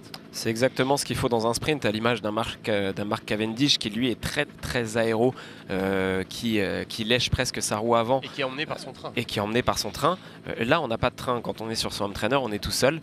Mais par contre, on a des aides. Il faut utiliser ces aides au bon moment. Je pense que c'est, mine de rien, l'air de tout, une bonne école, même si c'est pas la seule. On a vu qu'il y a beaucoup d'athlètes qui sont issus du VTT, du cyclocross, de la piste. Et ben aujourd'hui, il y a des athlètes qui sont issus de l'e-cycling. Ah, ben vous voyez, j'avais pas le bon communiqué, c'est 170 points. Oui, pour parce que c'est cumulable avec hier. Aujourd'hui, on avait les 100 points. C'est parce que les 50 points sont attribués à l'athlète qui a remporté l'étape d'aujourd'hui. Et étant donné que le team Tipco Silicon Valley Bank ont mis 3 athlètes dans les 10 premiers, ils ont cumulé des points. En effet, 170 points donc pour l'équipe Tipco qui prend la tête de ce Tour de France virtuel avec 59 points d'avance sur l'équipe Drop et 70 plus 12, 92 points d'avance sur l'équipe Canyon. Et très belle opération pour cette équipe Tipco. Aujourd'hui, on l'a dit, hein, le maillot jaune ne va pas revenir à un coureur ou une coureuse en particulier parce que ce ne sont pas les mêmes à chaque fois, contrairement bien évidemment au Tour de France où les coureurs sont obligés pour remporter le Tour de France d'avoir fait toutes les étapes. Là, c'est une autre configuration et donc c'est plus en équipe. On revoit le sprint avec le Power Up. Justement de l'aéro, hein. Les 3 athlètes ont utilisé le Power Up aéro. Effectivement, le Power Up plume n'est pas forcément nécessaire, même s'il y a une athlète qui en avait à sa disposition. C'est pas forcément l'idéal sur un sprint. Le Power Up aéro ou le Power Up aspiration était vraiment celui à utiliser dans le final. Ce qu'on a pu voir aussi, c'est que les athlètes étaient quand même au bout de leur effort, très fatigués. Et donc je termine ce que je disais, il y a des athlètes qui sont issus du VTT, du cyclocross, certains maintenant de l'e-cycling, avec un effort qui est complètement différent. Mais une nouvelle fois, on apprend quand même qu'il faut s'abriter, qu'il faut être léger pour grimper des côtes, que pour sprinter, il faut être dans le sillage d'un autre coureur. Et bien finalement, c'est un peu les bases du vélo, mine de rien. Avec la musique du Tour de France, on a l'impression, on est au mois de juillet, j'avais envie de dire on avait l'impression d'être au mois de juillet, c'est le cas, mais en tout cas on n'est pas sur le vrai Tour de France, sur le Tour de France virtuel en revanche. Et je ne sais pas si vous avez vibré, mais aujourd'hui on en a plus vibré qu'hier, c'est sûr, avec cette course de mouvement et ce col. Et restez avec nous puisque d'ici quelques minutes à peine, on va assister à la course des hommes avec Geraint Thomas, avec Bob Jungels, avec Rigoberto Urán, Nairo Quintana non, mais en tout cas avec de grands coureurs, Valentin Madouas, Guillaume Martin, Mathieu Van Der Poel, bref. Et moi il y aura j'espère du qu'on va monde. les avoir à l'image parce que ce qui me, Ouais. ce qui m'intéresse en fait c'est de vraiment de voir l'intensité qui est développée et de voir le faciès des coureurs, de voir leur respiration, de les voir transpirer, de les voir parce que le sport d'une manière générale voilà faut qu'il y ait de l'émotion et là on en était un peu en manque hier, on espère en avoir davantage aujourd'hui. Oui, c'est peut-être ce qui manque encore aux réalisations, mais encore une fois, nous ne sommes qu'au balbutiement du développement de ce sport et des réalisations de ce sport en termes de télévision, mais pour l'instant c'est déjà très satisfaisant. Mais c'est vrai qu'on a envie de voir, comme on voit dans la vraie vie, dans les vraies courses, vos visages, votre souffrance dans l'école et vos expressions aussi. On a envie de voir tout ça parce que c'est ça qui aussi fait la légende du sport cycliste, de voir les rictus de souffrance de Poulidor, d'Antil, maintenant Julien Lafilippe, de Thibaut Pinot, d'Egan Bernal, même si souvent il y a des lunettes qui cachent aussi tout ça et les casques. Mais non, Julien il a pas ses lunettes quand il se fait mal aux jambes. Je sais pas si vous avez remarqué. c'est vrai. Il prend pour habitude d'enlever ses manchettes et de mettre ses lunettes soit sur le dos, soit sur le casque, mais ce qui renforce son côté jusqu'au boutiste. Mais c'est vrai que pour l'instant, ce Tour de France virtuel est encore une fois une épreuve et une discipline complètement différente. On n'est pas sur du vélo de route, on n'est pas sur des parcours avec du public sur le bord de la route qui encourage. On va dire que c'est un amuse-bouche avant le mois d'août, septembre du coup, fin août, début septembre, et où on aura le vrai Tour de France avec le public, avec nos paysages et nos paysages réalistes. Alors vous parliez de Julien Lafilippe, si vous me permettez d'avoir une pensée pour Julien qui a perdu son papa cette semaine et dont les obsèques se sont tenues hier, et on a évidemment une grosse pensée pour Julien, très affecté bien sûr par le décès de son père. Et puisqu'on en est aux mauvaises nouvelles, on va aussi évoquer, puisque le cyclisme, le monde du cyclisme est à nouveau en deuil hier suite au décès d'un jeune coureur belge, Nils de Vriend, lors d'une course en Belgique, victime d'un malaise cardiaque. Il n'avait que 20 ans. Et évidemment on pense à ses proches, à sa famille, à ses coéquipiers. C'est vrai que moi qui suis papa de deux petites filles, je pense que le cyclisme est un sport dangereux et que à l'avenir, pourquoi pas, sur certaines sorties, habitant la région parisienne, on peut envisager des sorties sur Zwift où les enfants seront davantage en sécurité, c'est sûr. Allez, le moment désormais après la course des femmes de suivre donc la deuxième étape de ce Tour de France virtuel chez les hommes, avec le même parcours que pour les dames, c'est-à-dire 29 km 500, un tour avec près de 700 mètres de dénivelé. Vous avez vu tout à l'heure ce col avec des passages à plus de 8%. Alors est-ce que les coureurs stressent à ce moment-là, à quelques encablures du départ? Alors en tout cas pour l'instant, le maillot jaune va être dans l'équipe NTT Pro Cycling Team, puisque hier c'est Ryan Gibbons, le champion d'Afrique du Sud, qui s'est imposé. Et aujourd'hui, on l'a dit, on change de terrain, on change de configuration, puisqu'hier on était plus sur une étape plate pour routier sprinter. Aujourd'hui on va aller voir, vous l'avez vu avec les femmes, plutôt des punchers grimpeurs. Et de toute façon vous allez aussi voir avec nous que l'identité des coureurs aujourd'hui a changé, leur profil aussi.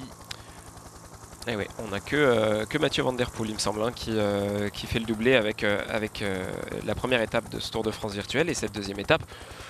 De toute façon, pour Mathieu, c'est un coureur qui est capable de... Oui, il passe aujourd'hui. Il passe largement, il a un rapport poids-puissance qui est très bon. Et justement, je pense qu'à l'inverse d'hier, où on a eu une course qui s'est pas tellement décantée parce qu'on était sur justement des puissances qui étaient un peu similaires et sur une étape assez plate, où on a eu justement cet effet de drafting qui était vachement important. Aujourd'hui, cet effet de drafting, il n'est pas si important, et au contraire, c'est le rapport poids-puissance qui va être essentiel. Allez, la start list, vous le voyez en haut à gauche, Guérin Thomas en personne, vainqueur du Tour de France il y a 2 ans, l'un des leaders de l'équipe Ineos sur le prochain Tour de France, avec Egan Bernal, avec Christopher Froome, est aligné, leader de cette équipe Ineos. J'ai envie de dire peut-être avec Theo Geoghenaert, le jeune Britannique qui a beaucoup de talent, justement de la génération d'Adrien Costa, hein, ancien coéquipier du jeune franco-américain qu'on salue bien évidemment. On aura du côté de l'équipe Jumbo-Visma Koen Bouwman, Cesare Benedetti du côté de l'équipe Borans Group, puis du côté de l'équipe de Colin Quick-Step, Bob Jungels, attention à Bob Jungels qui est en pleine renégociation de contrat avec Patrick Lefebvre, le luxembourgeois vainqueur de Liège-Bastogne-Liège il y a 2 ans. Rigoberto Urán, deuxième du Tour de France 2017, le Colombien pour l'équipe Education First. Nairo Quintana devait participer, mais on vous l'a dit hier, il a été victime d'un accident il y a 2 jours. Rien de grave pour le Colombien, mais quand même, il va devoir être à l'arrêt et au repos pendant 15 jours. Ça va être un coup dur pour lui dans la préparation du Tour. On aura quand même 2 Colombiens dans cette équipe Arkea, puisqu'il y a Anacona et le petit frère d'Ayer Quintana qui sera présent. Ouais, la garde rapprochée de Nairo Quintana qui est remplacé par Connor Swift. Du côté de l'équipe AG2R La Mondiale, on aura Geoffrey Bouchard, meilleur grimpeur de la dernière Vuelta. On l'a dit, Mathieu Van Der Poel qui fait figure d'épouvantail, 4e hier. Mathieu Van Der Poel, vainqueur de l'Amstel l'an dernier, triple champion du monde de cyclocross, qui excelle aussi en VTT. On le présente, et à juste titre, je pense, comme le nouveau phénomène du cyclisme mondial. Dans l'équipe Groupama FDJ, il n'y a pas Thibaut Pinot, non, ni David Gaudu, mais Valentin Madouas, le jeune breton qui va participer cette année à son premier Tour de France. Et là aussi, il y a énormément de talent. Il y a énormément de talent. On est sur une génération qui s'affiche pleine d'ambition et qui n'a pas froid aux yeux. Et cette équipe de Marc Madiot, elle en est pleine de ressources. Team director for Rally Cycling, coming at you guys about the Allez, Pat McCarthy, le directeur sportif de l'équipe Rally, coming up this July, racing on Zwift. Really excited about this. First of all, qui nous dit qu'ils sont très excités de courir ce Tour de France virtuel. And I think all of our guys are really excited. We've had Et quite a tous bit les of coureurs experience justement with sont e-racing. très excités, ont hâte de courir. C'est une très belle expérience et ils ont beaucoup d'expérience justement dans cette discipline. Justement, ils ont pris part à des courses comme le Tour of All. Et il dit que dans les 3 prochains week-ends, ils vont essayer d'aller jouer la gagne et qu'ils ont de grandes ambitions dans cette équipe rallye qui est moins prestigieuse que les noms que l'on a cités. Mais pourquoi pas avec Nicolas Zukowski, avec Gavin Magnan, avec Kyle Murphy, Ned Brown. Forcément, ça vous dit moins que les noms prestigieux qu'on a égrenés, comme aussi Giulio Ciccone pour l'équipe Trek Segafredo, deuxième à la planche des belles filles l'an dernier. Maillot jaune sur le Tour, il y a également Wout Poels, bref, il y a du lourd dans cette deuxième étape, alors qu'on voit aussi Louis Mentis pour l'équipe NTT qui portera le maillot jaune. C'est Gibbons qui s'est imposé hier, le coureur de l'équipe NTT, mais c'est Luis Menches, le Sud-Africain, qui va aujourd'hui porter le maillot. D'ailleurs, Luis Menches, c'est un tout petit gabarit, c'est un coureur qui passe très très bien les bosses et qui devrait être à son avantage sur ce type de parcours. Alors on voit aussi l'équipe Direct Energy, Total Direct Energy, qui va être emmenée par Lilian Calmejane.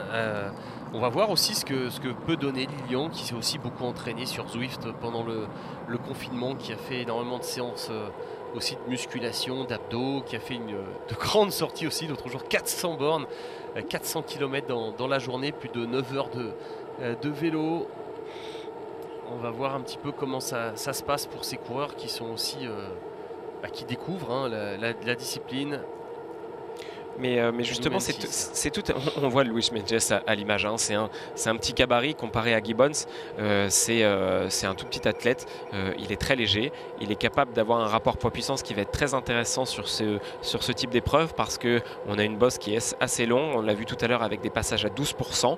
Et quand il rentre son poids sur Zwift, et ben forcément, quand on développe des watts aux alentours de 400, 450 watts et qu'on n'en fait que 50, 55 kg, c'est différent que comme hier quand on a retrouvé des gabarits comme Guillaume Van Gesbroek de la CCC qui fait près de 90 kg. C'est complètement différent. Et là, c'est un départ aussi un peu comme en cyclocross, ça n'a rien à voir avec les départs sur la route où vous avez un défilé avant le départ réel. Là, ça part à bloc comme en cyclocross ou en VTT, il faut pouvoir aussi tout de suite se mettre dans les roues.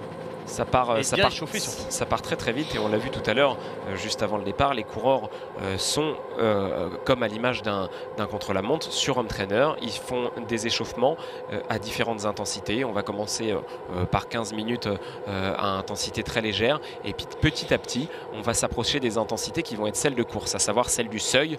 On va chercher à trouver son second souffle et pour être en capacité justement de produire un effort qui va être intense sur une courte durée. On a vu qu'au départ il y avait Geraint Thomas qui est un coureur de grand tour, il y a Nicolas Roche, mais il y a aussi Zinex Tibar. Zinex Tibar, c'est un coureur qui a l'habitude de développer des watts rapidement et quand on parlait des coureurs de grand tour, on est certes sur un Tour de France. Non, Zinex Tibar c'était hier. Hein. C'était hier. Stibar, il n'est pas au départ. Non. Il y a Jungels, il y a Van Sevenant, il y a Cataneo et Rémi Cavagna dans l'équipe de Koenig Quick-Step. Pardon, Johan. D'accord. Mais toujours est-il qu'on a des coureurs par exemple comme Thibaut Pinot qui est un des meilleurs grimpeurs du monde. On pourrait se dire que sur une étape comme celle-ci, il aurait pu prendre le départ et gagner aisément cette étape.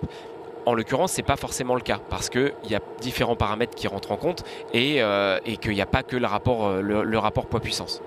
Et aussi, vous parlez de Thibaut Pinot, mais c'est vrai, à 6, Zdenek Stibar est là, vous voyez, il y a un changement dans la start list. Ah, ça lui a tellement plu qu'il autant pour moi, il est revenu aujourd'hui. Il y a eu un changement. Et voilà, on parlait des coureurs comme Thibaut Pinot, comme Geraint Thomas. Ces coureurs-là, ils sont très forts au bout de 4, 5, 6 heures. Exactement. Et là, la course, elle dure 50 minutes. Donc, est-ce que des grands coureurs comme ça ne sont pas désavantagés? Parce que là, en fait, c'est pas forcément nivelé par le haut, justement, comme dans des grandes courses comme le Tour ou le Giro. Exactement. J'ai été par le passé faire des courses de critérium, que ce soit en Australie ou aux États-Unis, et on se rend compte qu'il y a une vraie spécificité sur les coureurs de critérium. Il y a des coureurs qui vont être très très forts parce qu'ils ont des fibres musculaires, parce qu'ils ont du punch, parce qu'ils ont cette capacité à développer des watts, parce que c'est le terme à la mode, développer des watts, mais on va dire de se faire mal aux jambes sur une heure. Mais par contre, passer les 2 heures, 3 heures, voire 5 heures de vélo, c'est complètement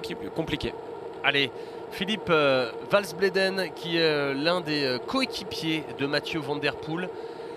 Mathieu Van Der Poel qui est à nouveau l'un des favoris de cette étape comme hier. Mathieu Van Der Poel, 4e hier, on l'a dit, hein, lui il a du talent à tous les étages. Qui est le petit-fils de Raymond Poulidor et aussi le fils d'Adrien Van Der Poel. On en parle moins côté français, mais Adrien Van Der Poel, il a gagné l'Amstel, il a été champion du monde de cyclocross, il s'était imposé aussi sur une étape sur le Tour de France. Bref, il y a des... Quand on voit, donc on a différentes indications qui nous sont données parfois à l'écran. On a les watts par kilo, donc c'est les watts développés par le coureur, mais en fonction de son poids. On divise les watts développés par le poids du coureur qu'il a renseigné sur la plateforme. On a les BPM qui correspondent au rythme du cœur par minute. On a les km/h et ce qui nous donne une bonne indication parce qu'on se rend compte qu'on a des coureurs à l'image d'Anthony Pérez qui est déjà à 180 pulses et ça nous donne une très bonne indication tant qu'à l'intensité de l'effort. Pour l'instant, on est sur des efforts effectivement qui sont aux alentours des 5-6 watts par kilo pour des coureurs qui font entre 60 et 75-80 kg. Voilà, on est sur une intensité, on va dire, légèrement en dessous du seuil. Et on a vu Theo Gegenhardt dans les premières positions, le jeune Britannique de l'équipe Ineos. Deuxième du Tour des Alpes l'an dernier, deuxième également du classement général et du Tour de Valence cette année. Alors pour l'instant, effectivement, on n'est pas obligé de se fier au classement. Hein. Les coureurs sont Rigoberto Urán, regardez. Sont pour l'instant tous dans le même temps. On développe sur une allure qui va être de peloton. On va petit à petit arriver dans la bosse et on va voir que les coureurs commencent à s'employer. Et Rigoberto Urán, il a même mis les gants au cas où il chute. C'est vrai. Contrairement à Rudy Barbier l'autre jour, et on pense à lui, on lui souhaite un prompt rétablissement. Est-ce que vous aimez le canapé de Rigoberto Urán? Ouais, c'est sympa. En général, il a beaucoup de goût, Rigoberto Urán. Là, on voit qu'il utilise un home trainer d'une marque comme il en existe beaucoup. Lui, il n'a pas cette.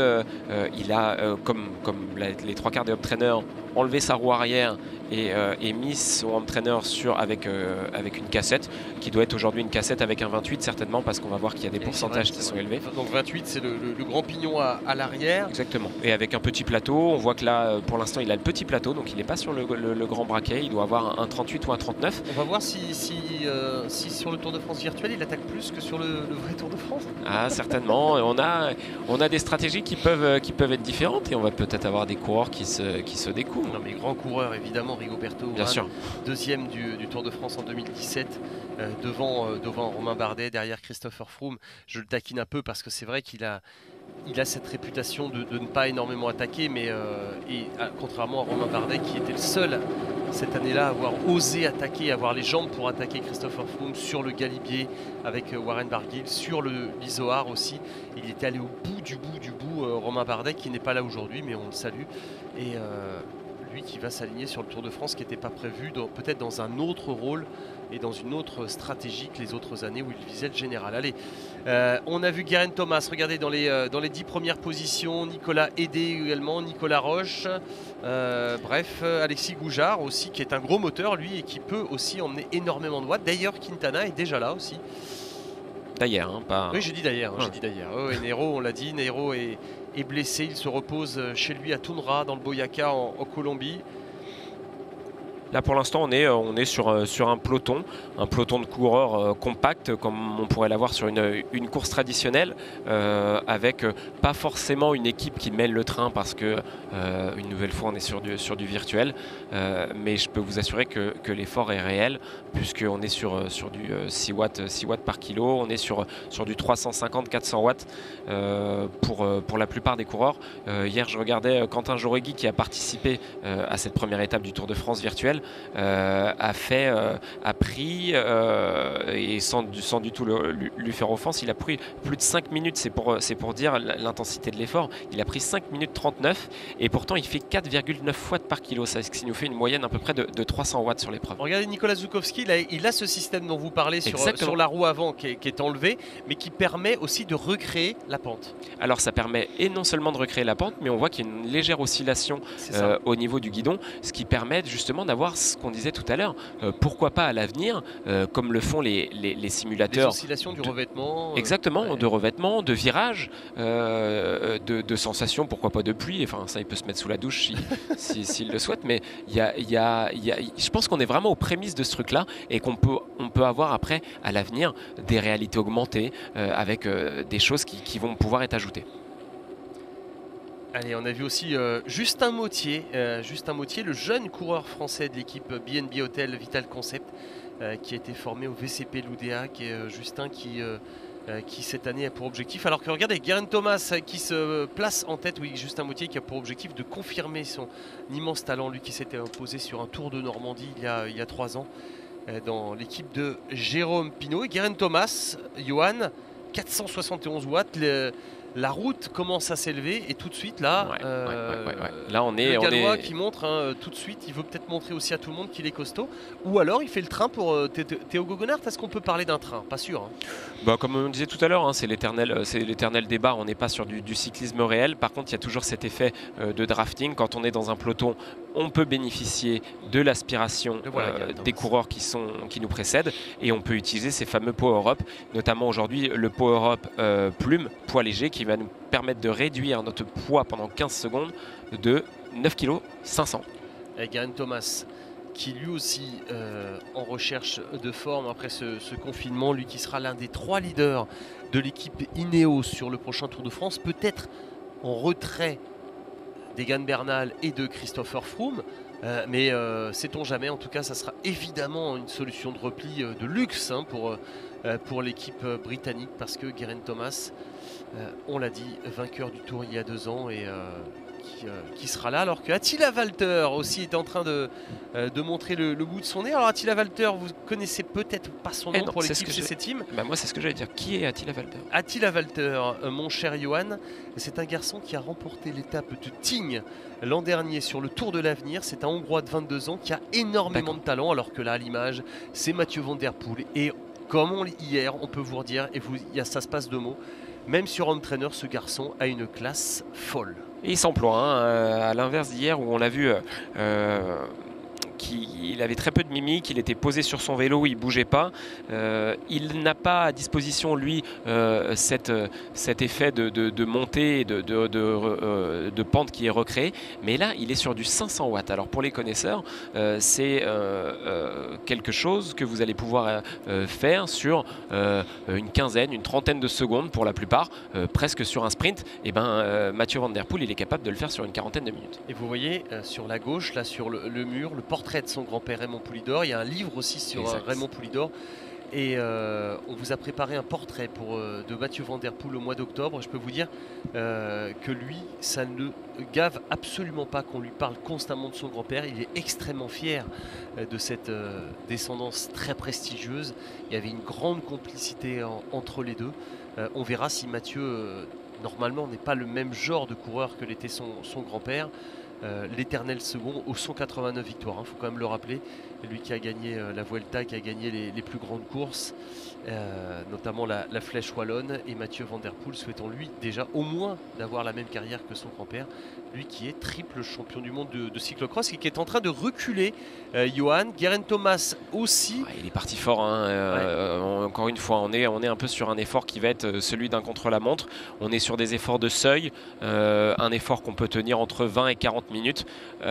C'est justement la stratégie de pas forcément se mettre dans le rouge, parce que sinon on va créer des lactates et on va pas pouvoir récupérer. La plupart des coureurs se connaissent, ils ont été en stage.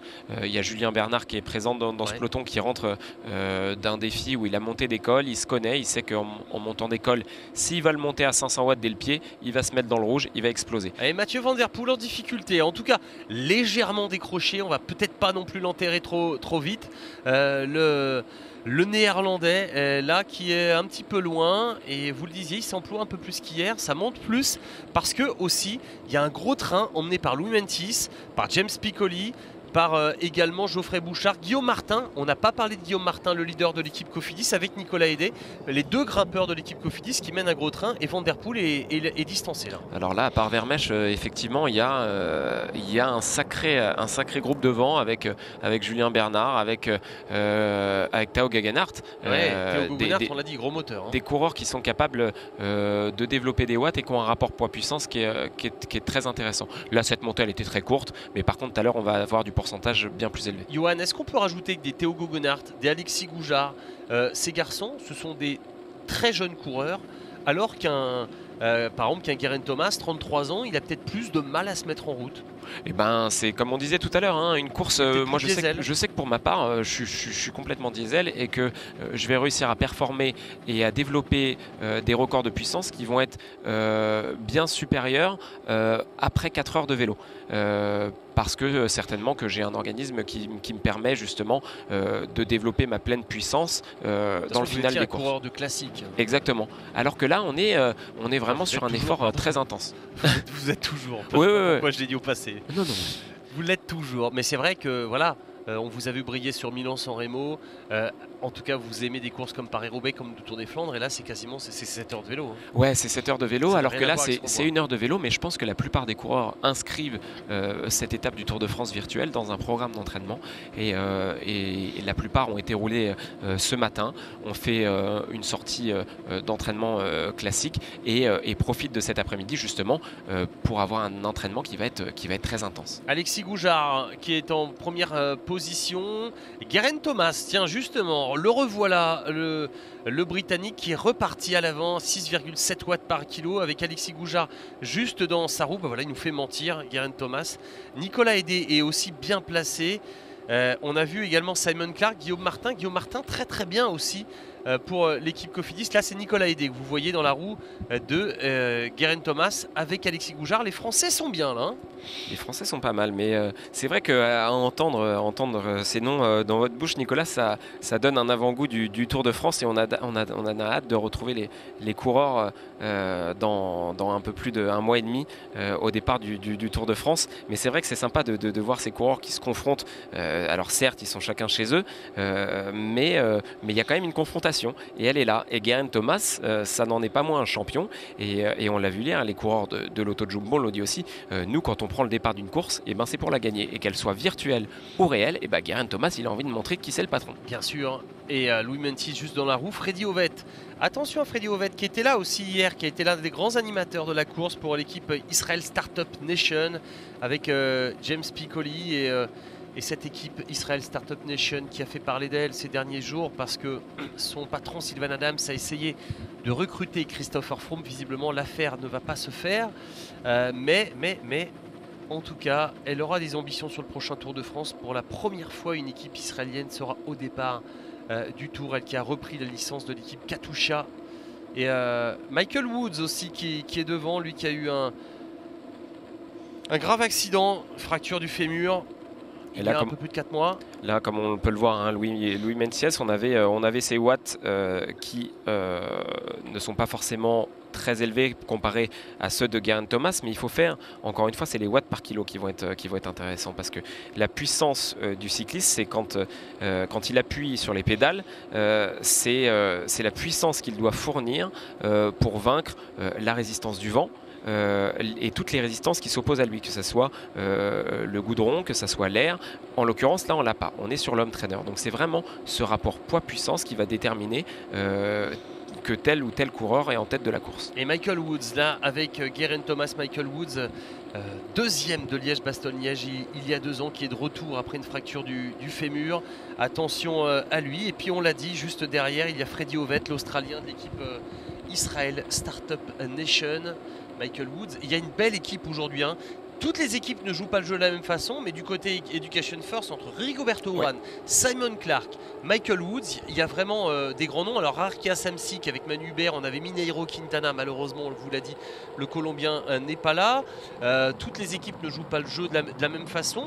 Ineos, ils ont mis Geraint Thomas, ils auront encore Egan Bernal et Christopher Froome ces prochains week-ends. Geraint Thomas, si je ne m'abuse, il est en contrat avec Swift. Hein. Tout à fait. Et c'est vrai que ça arrange les choses comme on l'a dit, Mathieu Van Der Poel. Et l'information pour l'instant de ce début d'étape, c'est que Mathieu Van Der Poel a été distancé là, alors qu'on n'a pas encore abordé le col. Vous l'avez vu tout à l'heure avec ses forts pourcentages au-delà des 8%. Oui, tout à fait, mais quand on regarde, c'est assez cohérent hein, parce qu'on a Giulio Ciccone, on a Guillaume Martin, on a Rigoberto Urán, on a Nicolas Hédé. On a des coureurs qu'on a l'habitude de retrouver dès que la pente s'élève et que du coup, c'est assez cohérent. Il y a un coureur sans casque là, de l'équipe Cofidis. Il a jeté le casque. Je ne suis pas sûr que Cédric Vasseur soit à l'origine de ça ni de coureur. C'est étonnant, pareil, de voir.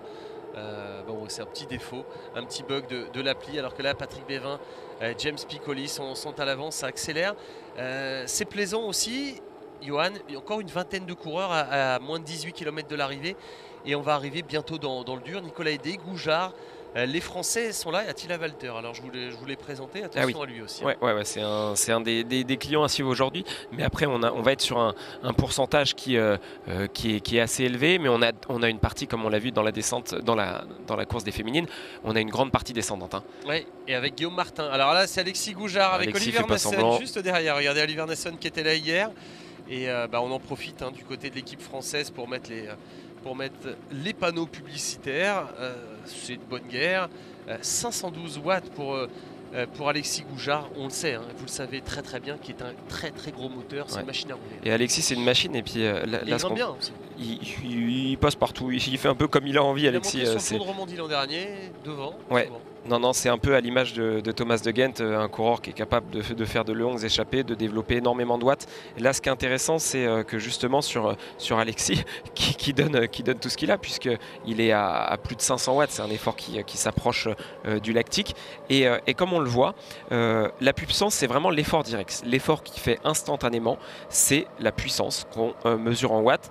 Et à l'inverse, la fréquence cardiaque qu'on voit en BPM, elle est un peu décalée. Ça veut dire que quand on fait l'effort, les watts vont être instantanés et c'est seulement après, parfois 10 ou 15 secondes seulement, que la fréquence cardiaque va augmenter. Et Geraint Thomas qui est toujours à l'avant, décidément. Geraint Thomas qui a envie de se montrer aujourd'hui. Guillaume Martin aussi qui est très très bien pour l'instant.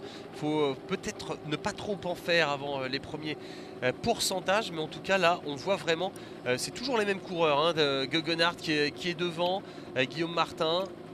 Ouais, et Alexis, finalement, c'est presque le plus costaud dans le sens, il ne fait pas le même poids que ses athlètes et on voit bien, il se déchire parce que pour développer une telle puissance, le rapport poids-puissance dans les bosses, c'est compliqué, il ne fait pas le poids de Luis Meintjes. Oui, et il ne fait pas le poids non plus d'un Geoffrey Bouchard qui a été meilleur grimpeur l'an dernier sur le Tour d'Espagne. Et on voit la différence de style hein, d'ailleurs. Regardez le pur grimpeur qui est en danseuse, à la Thibaut Pinot, à la Contador. Et puis Alexis Goujard en rouleur là, qui est au bout de sa vie là. Ouais, qui est au bout de sa vie. On va voir combien de temps ça va durer, le pote de Julien Alaphilippe, alors que regardez, c'est Guillaume Martin qui n'a pas le casque. Hein. Il ne peut absolument rien d'ailleurs, mais en tout cas, on va voir. Il revient sur James Whelan de l'équipe Education First. Quelle équipe de Jonathan Vaughters aujourd'hui qui a sorti les gros moteurs. Hein. Ouais, tout à fait. Et là, on en est à 22 minutes d'effort et on voyait sur le visage de Alexis Goujard que c'est une épreuve qui est virtuelle, mais l'effort, il est vraiment réel. Ça veut dire que pour s'accrocher et pour rester dans ce groupe virtuel où il y a des grands coureurs de renom qui sont présents, à l'image de Geraint Thomas, de Guillaume Martin, de Tao Gegenhardt, de Rigoberto Urán et j'en passe, et de Luis Meintjes, Alexis, pour s'accrocher, et ça aurait été le cas dans la vraie vie, pour s'accrocher et basculer dans ce groupe-là et après de bénéficier de l'aspiration, il faut qu'il se rentre dedans et qu'il se fasse mal. Regardez, Guillaume Martin, Freddy Ovett et James Piccoli là, qui sont partis, qui ont creusé un petit écart, mais ça revient avec Théo Guggenhardt. Et le Power Up Fantôme dans la descente, je suis pas sûr que ça soit spécialement le bon moment de l'utiliser. Qui c'est qui utilise le Power Up Fantôme? Justement, c'est pas trop. C'est un Education First. C'est un Education First. De qui il s'agit? C'est peut-être James Whelan. Hein, SAR 44. Ça y est. Les premiers pourcentages, c'est vrai que ça serait bien de voir, ça serait sympa de voir Guillaume Martin à l'écran. On l'a pas vu. Alors regardez, non, j'allais dire Mathieu Van Der Poel. C'est pas Van Der Poel. Non, c'est Vermeersch. Alors que derrière, Rigoberto Urán, tout de suite ça monte. Vous voyez, il est en train de revenir. Le Colombien, c'est un peu plus dur pour son coéquipier James Nicolas Whelan. Hedey qui est en tête avec Michael Woods, il commence à atteindre des pourcentages de pente et de puissance qui vont être très intéressants. On voit sur la droite qu'on s'approche cette fois-ci du KOM King of Mountain comparé au Queen of Mountain tout à l'heure pour la course féminine. Oh, vous êtes bilingue. Et là on est sur des puissances qui sont assez impressionnantes. Ouais, James Whelan qui est en train de perdre quelques mètres alors que Michael Woods pour l'équipe Education First, décidément ils sont en force, les coureurs de l'équipe américaine. Michael Woods, le Canadien, 33 ans, qui avait terminé deuxième de Liège il y a 2 ans, vainqueur de Milan-Turin l'an dernier. Ouais, on voit sur l'effort de James Whelan, pour basculer, il faut développer des puissances assez énormes et comme dans la vraie vie, quand on n'arrive plus à appuyer sur les pédales, on se fait rattraper par ses coéquipiers et par les autres coureurs, et ça c'est pas évident. Et Michael Woods qui se détache avec Théo Guggenhardt dans sa roue, avec Freddy Ovett. Guillaume Martin est très bien placé en 4e position, Nicolas Hedey 6e, Giulio Ciccone et maillot jaune l'an dernier sur le Tour en 6e position, Meintjes. Geraint Thomas a un peu disparu des radars. Là on est sur du 13% à l'image de cette fameuse étape de la planche des belles filles où Giulio Ciccone prend le maillot jaune l'année dernière. C'est des pourcentages qui sont importants. Deuxième derrière Dylan Teuns. Exactement, deuxième derrière Dylan Tans, et il prend le maillot, il ne l'a pas gardé bien longtemps parce que Julien lui a très vite repris. À Saint-Etienne. Mais c'est vrai qu'on est sur des pourcentages qui vont être un peu celles de la planche des belles filles, où on aura un contre-la-montre d'ailleurs au mois de septembre sur le Tour de France. Sur le dernier jour, qui promet. Espérons que Thibaut à la maison sera en position de remporter le Tour de France, c'est tout ce qu'on lui souhaite. En tout cas, il sera galvanisé, c'est sûr. Comparé à Michael Woods, qui ne doit pas être encouragé beaucoup derrière en ce moment, je pense que dans les pourcentages de la montée de ce contre-la-montre, il va y avoir énormément de monde. Et Théo Goggenhardt qui était en train de revenir, le Britannique qui a terminé deuxième du Tour des Alpes l'an dernier. C'est une référence parce que le Tour des Alpes, c'est pas la Vuelta, c'est pas le Giro, mais ce sont les meilleurs grimpeurs qui y sont. Il avait terminé deuxième derrière son jeune coéquipier Pavel Sivakov. C'est toute cette génération très talentueuse. Alors même Goggenhardt, il est presque vieux par rapport au Pogačar, par rapport au Sivakov, par rapport au Bernal. Mais on se souvient qu'il se battait, on l'a dit, avec Adrien Costa, avec Bernal, avec toute cette génération très talentueuse. Et Goggenhardt, on aimerait bien le voir un jour éclore comme leader dans cette équipe. Ouais, tout à fait. Et il est en train d'être repris par Nicolas Hédé. Très très belle course de Nicolas Hédé. Ouais, là on est sur des watts par kilo qui sont aux alentours de 7 watts par kilo. On est à un effort plus que PMA. On peut le voir au visage des coureurs. 400 watts pour Nico alors qu'il va basculer. C'est des pourcentages qui sont très élevés. Michael Woods, c'est un coureur très léger qui fait 64 kg. Quand il développe 5-6 watts par kilo, voire 7 watts par kilo, ça commence à causer. Nicolas Hédé, il sent qu'il est filmé, il est parti, il fait beau dans la Sarthe aujourd'hui. Et donc le coureur français, le grimpeur français qui sera sur le prochain Tour de France dans l'équipe de Cédric Vasseur, lui qui est resté dans cette équipe, une équipe qui s'est renforcée, on l'a dit, avec Guillaume Martin, avec Elia Viviani notamment. Et Nicolas Hédé en tête de cette deuxième étape du Tour de France virtuel, ça fait plaisir, mais on le sait, il a énormément de talent et pas que virtuellement. Vous le savez aussi, vous le connaissez bien, sur la route aussi, et il mériterait d'aller remporter une étape sur le Tour de France. Il en a le talent, Nicolas Hédé, garçon très attachant, et là qui est en train de faire un trou avec Ovett, Goggenhardt et Woods derrière. C'est pas n'importe qui dans la roue, Nicolas Hédé. Non, c'est pas n'importe qui, et comme on l'a vu, il y a eu une très bonne stratégie. Il s'est fait mal au bon moment pour basculer, et tout en sachant qu'après il y a cette fameuse descente et où on aura moins de résistance sur l'homme trainer. L'homme trainer va libérer de la résistance et qui va faire que soit le coureur ne pédale pas, et comme on l'a vu à l'image, Nicolas Hédé, il a pris l'option de pédaler légèrement pour éliminer l'ensemble des toxines, en tout cas une partie des toxines qu'il a accumulées sur ce sommet de col. Alors donc, désormais ils sont 4 en tête, on l'a dit, Nicolas Hédé, Freddy Ovett pour l'équipe Israel Startup Nation, Tao Guggenhardt pour l'équipe Ineos, Michael Woods pour l'équipe IF Education First. Est-ce que Guillaume Martin a repris un petit peu? Regardez, Julien Bernard également très très bien placé. Peut-être que Guillaume Martin est 9 secondes de retard, rien d'irrémédiable pour... Non, parce que là on va avoir une partie légèrement descendante. Après on va avoir des parties un peu oscillantes avec des parties un peu plus où la route va s'élever un peu davantage. Mais là, s'il fallait faire une différence, c'était maintenant qu'il fallait la faire. Je pense qu'il y a eu un gros écrémage par l'arrière, mais qu'on a quand même beaucoup de coureurs là qui sont dans les 15 secondes. Dans la réalité, 15 secondes c'est rien. C'est une centaine de mètres, même pas. Et en tout cas, il y a du beau monde à l'avant, entre Michael Woods, Tao Guggenhardt, Nicolas Hédé, Freddy Ovett. Et derrière aussi dans les poursuivants avec Mentis, avec Ciccone, avec Julien Bernard, Guillaume Martin. Les Français sont là, vous le voyez. Nicolas Hédé est là ici en 4e position dans la descente. Tao Guggenhardt qui souffle un petit peu. Et lui, il a pris le parti pris de ne pas pédaler du tout, de récupérer complètement. Alors c'est un choix. Tao Guggenhardt, il se connaît, il s'est fait mal aux jambes. Beaucoup de coureurs optent justement pour le fait de tourner légèrement les jambes à une cadence qui va être faible, parce que là quand il faut remettre du braquet et repartir d'un coup, ça fait très très mal. Et justement là on est reparti à 10 km 500 de l'arrivée, on est reparti pour les pourcentages, là, pour une nouvelle bosse avec toujours 4 hommes en tête, avec Michael Woods, avec Theo Gegenhardt en deuxième position que vous avez vu tout à l'heure à l'écran, Freddy Ovett pour l'équipe israélienne Startup Nation, et puis en dernière position le grimpeur français de l'équipe Cofidis, Nicolas Hédé, qui va bientôt retourner en stage en altitude avec Guillaume Martin, avec l'équipe Cofidis, alors que Elia Viviani, le sprinter, lui, va aller du côté de Livigno en Italie. Et ils ont fait le trou, en tout cas sur l'image qui est là, il y a au moins une quinzaine de secondes. Il y a au moins une quinzaine de secondes, il y a 2 coureurs de l'équipe Cofidis, en la personne de Nicolas Hédé et de Guillaume Martin. Et Guillaume Martin est un peu derrière quand même. Ouais, mais là je pense que en bas de la descente, ça risque de se regrouper. Hein. Nicolas Hédé qui a opté justement pour votre solution, c'est-à-dire ouais, on pédaler le devine, légèrement dans la descente. Ouais, on devine qu'il pédale un peu. Hein. Et il y a quand même 2 coureurs de la Trek qui sont encore devant, en la personne de Ciccione et Julien Bernard. Tout est un peu regroupé. Hein. Alors, après, ça commence à être un peu plus loin. On peut me dire comment vous dites Ciccione. Ciccione. Moi je dis Ciccone, mais... Ouais, je le dis. Ouais, mais vous avez l'accent italien. Ouais, non, Nicolas Hédé, là, il est sur une partie descendante. On voit que ses watts sont quasiment à 0.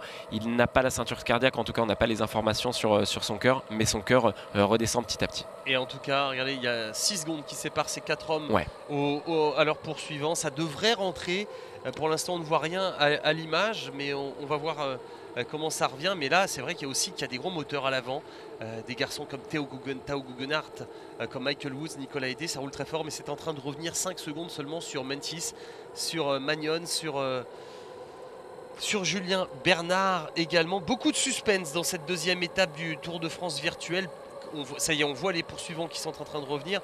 C'est vrai qu'on vibre plus qu'on a vibré hier, mais c'est aussi normal parce que le parcours est plus excitant que celui de la première étape. Hein, alors là, c'est très étonnant les informations qu'on nous donne, puisqu'on nous donne les watts moyens par kilo sur ce col de deuxième catégorie qui sont élevés. Et pour Luis Mentiès, qui est un des coureurs les plus légers du peloton, avec 6,2 watts par kilo sur la montée, pourquoi c'est pas lui qui est passé en tête ? Eh ben, c'est pas moi qui vais répondre à cette question. Allez, c'est en train de revenir, on va assister à un regroupement et on aura un groupe d'une quinzaine de coureurs au moins. Et là, ça va rebattre les cartes. Ça va rentrer à l'image de la course féminine tout à l'heure. Il y a un plus gros groupe qui est derrière, avec 2 coureurs de la Trek. Je disais Julien Bernard et Gillo Ciccione qui vont pouvoir bénéficier, eux, d'un peloton un peu plus grand et du coup de pouvoir bénéficier d'un effet de drafting. Ce qui va être intéressant, et pour l'instant on ne le sait pas encore, c'est les power-up que dispose chacun des athlètes et qui vont leur permettre d'envisager un sprint en petit comité et de bénéficier justement du drafting ou de l'effet aéro. Avec Patrick Bévin aussi pour l'équipe CCC Team. Ça y est, ça revient, regroupement général à l'avant. On va avoir donc une dizaine de coureurs pour aller se jouer la gagne. Et c'est vrai qu'on donne peut-être moins de chance, notamment maintenant à Nicolas Hédé, à Guillaume Martin, parce que ce sont plus des grimpeurs. Qui peut aller chercher la gagne pour vous dans ce groupe? Julien Bernard qui peut être assez rapide, Louis Mentis peut-être un peu moins. C'est des coureurs qui ont tous un gabarit assez léger, hein. C'est pas des sprinters. Julien Bernard, pourquoi pas, hein. Il fallait passer cette bosse, c'était l'essentiel. Maintenant, on est sur un profil descendant ou plat. On est à 6 km de l'arrivée. Les coureurs, pour la plupart, ont développé des puissances qui sont quand même énormes. On l'a vu, celle de Luis Menciès, 6,2 watts par kilo sur l'ensemble de la montée. Certes, c'est un petit gabarit et il est très léger, mais pour l'instant, il va falloir récupérer de cet effort-là. Allez, moi je mets une pièce non pas sur Mathieu Van Der Poel qui n'est pas présent dans ce groupe-là, et on a vu qu'il a été distancé assez rapidement, justement une nouvelle fois par rapport à ce rapport poids-puissance, parce que Mathieu il n'est pas forcément léger, mais sur le coureur de la Alpecin, il me semble que c'est Vermèche qui est présent. Je mets une petite pièce sur Vermèche, je sais qu'il va vite. Gianni Vermèche. On a 2 coureurs de l'équipe Cofidis du coup, en la personne de Nicolas Hédé et de Guillaume Martin, 2 coureurs de la Trek, Ciccione et Julien Bernard, et on a le maillot jaune qui est présent, et Geraint Thomas, il est où Geraint Thomas? Geraint Thomas, il est passé par la fenêtre, en tout cas on ne voit pas Geraint Thomas, il est dans les poursuivants là. il est dans un groupe de coureurs distancés, Geraint Thomas. Ouais, tout à fait. Il a l'air affûté, regardez les jambes. Hein, Ouais, on est maintenant à 3 semaines de la reprise de la saison. Effectivement, la plupart des coureurs commencent à prendre leur poids de forme. On a connu une préparation hivernale qui finalement était une préparation estivale. Et Julien Bernard, on en parlait. Julien Bernard, le fils de Jean-François Bernard avec sans doute Guillaume Martin là. Et ouais, là on est sur des puissances qui correspondent à peu près à des puissances d'attaque. On est sur du 7-8 watts par kilo pour attaquer, et ce qui correspond à du 600-700 watts. Guillaume Martin il a attaqué. Et deux Français en tête de cette deuxième étape du Tour de France virtuel, Guillaume Martin. Et maintenant, c'est Nicolas Hédé, l'autre coureur de la Cofidis. Les Cofidis qui, à tour de rôle, attaquent alors que Freddy Ovett va prendre à son tour. Ouais, là c'est en fonction du coup de pédale hein, de chaque coureur. Hein. Il n'y a pas forcément une réelle décision d'attaquer. On voit un coup Nicolas Hédé devant, un coup Guillaume Martin devant. Pour l'instant c'est un peu statu quo. On est sur les mêmes watts développés. Je pense que dans les prochains kilomètres, les coureurs qui ne sont pas des grimpeurs vont chercher à utiliser certainement leur power-up. Alors pourquoi pas un power-up fantôme pour pouvoir se dégager ou un power-up aéro.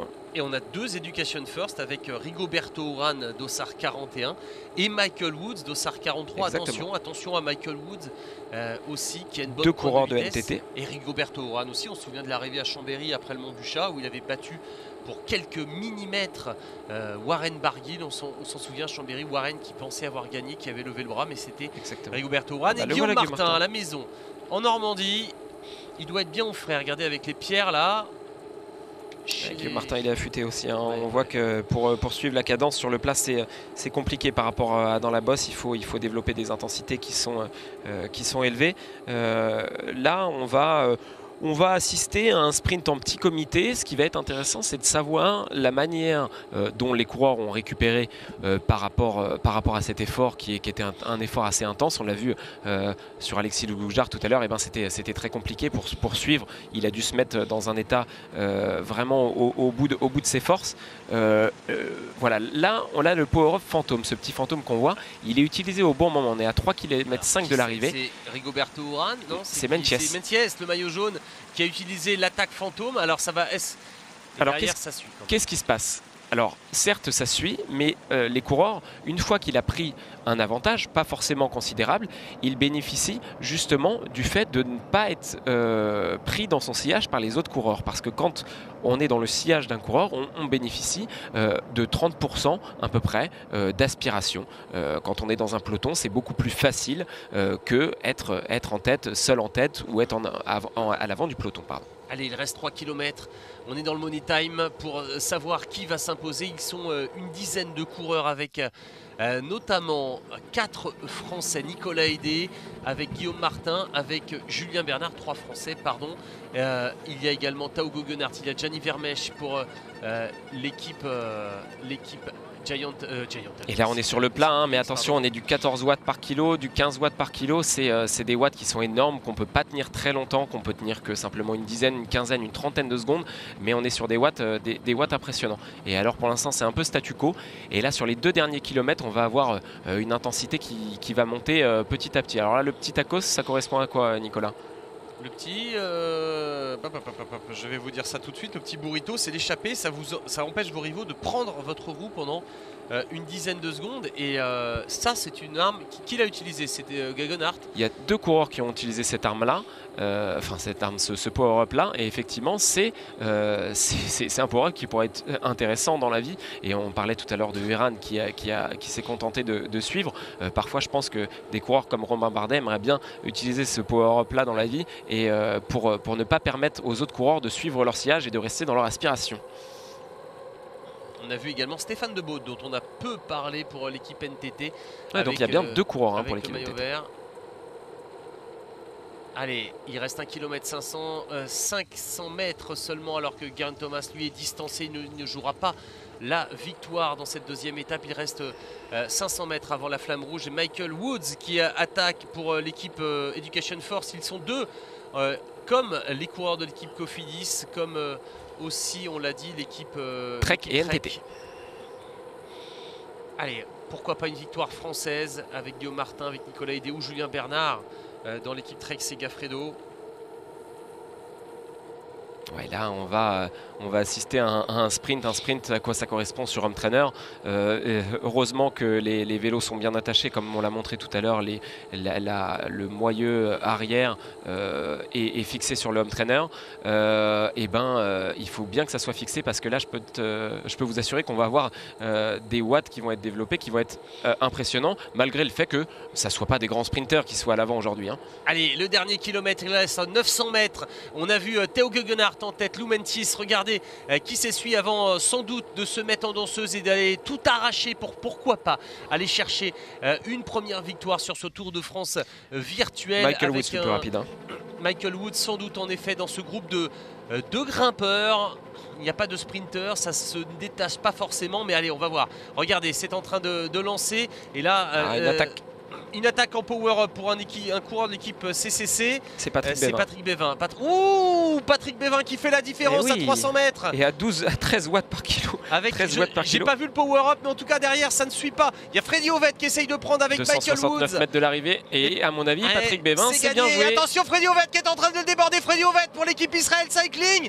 Freddy Ovett qui va s'imposer devant Michael Woods. Non, Freddy Ovett qui s'impose. C'est sur la ligne, c'est Julien Bernard qui l'emporte. Et victoire de Julien Bernard qui est allé chercher tout le monde. Et bien voilà la victoire d'un coureur français pour l'équipe Trek Segafredo. Julien Bernard qui s'impose et qui est allé sauter sur la ligne Freddy Ovett. On pensait que Freddy Ovett avait gagné. De rien, du coup il y a eu du suspense sur ce dernier kilomètre parce que la chose qu'on ne savait pas, c'est que Julien Bernard disposait lui-même de power-up et on a vu Michael Woods et Patrick Bévin qui ont utilisé des power-up au bon moment, à savoir celui de l'échapper, de ne pas permettre aux coureurs qui sont dans leur sillage de bénéficier de l'abri. Et bien Julien Bernard, il a su faire ça pile au bon moment. Et sa deuxième victoire de l'année, lui qui s'est imposé sur la 3e étape du Montfaron, du Tour des Alpes-Maritimes et du Var. En effet, l'ancien Tour du Haut-Var au sommet du Montfaron. Il s'est grimpé bien sûr, le fils de Jeff, mais il y a aussi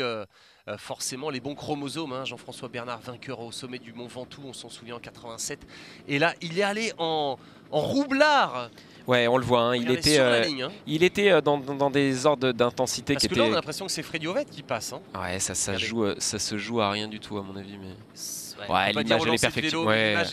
On est sur du virtuel une nouvelle fois, mais avec un effort bien réel. On l'a vu sur le faciès de Julien Bernard. Il s'est employé sur le sprint. Il serait intéressant de revoir ce sprint, savoir à quel moment les coureurs ont utilisé le power-up.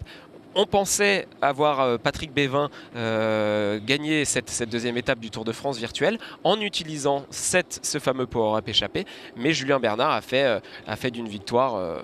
Il y a des progrès à faire quand même, ça ne ressemble pas totalement. Hein. Non, pas il est mieux dans la vraie vie. Il est mieux dans la vraie vie. Il est un peu plus affûté, il est un peu plus affûté, il est un peu plus bronzé. Il a moins de barbe. Là, on dirait plutôt Simon Geschke je trouve, sur la droite. En tout cas, Julien Bernard qui s'impose devant Freddy Ovett et Nicolas Hédé, 2 Français sur le podium. Aujourd'hui, très belle course de Nicolas Hédé, le Sartois de l'équipe Cofidis. Michael Woods est 4e. Moi, je pensais que c'était Michael Woods qui allait avec Freddy Ovett, pourquoi pas aller gagner.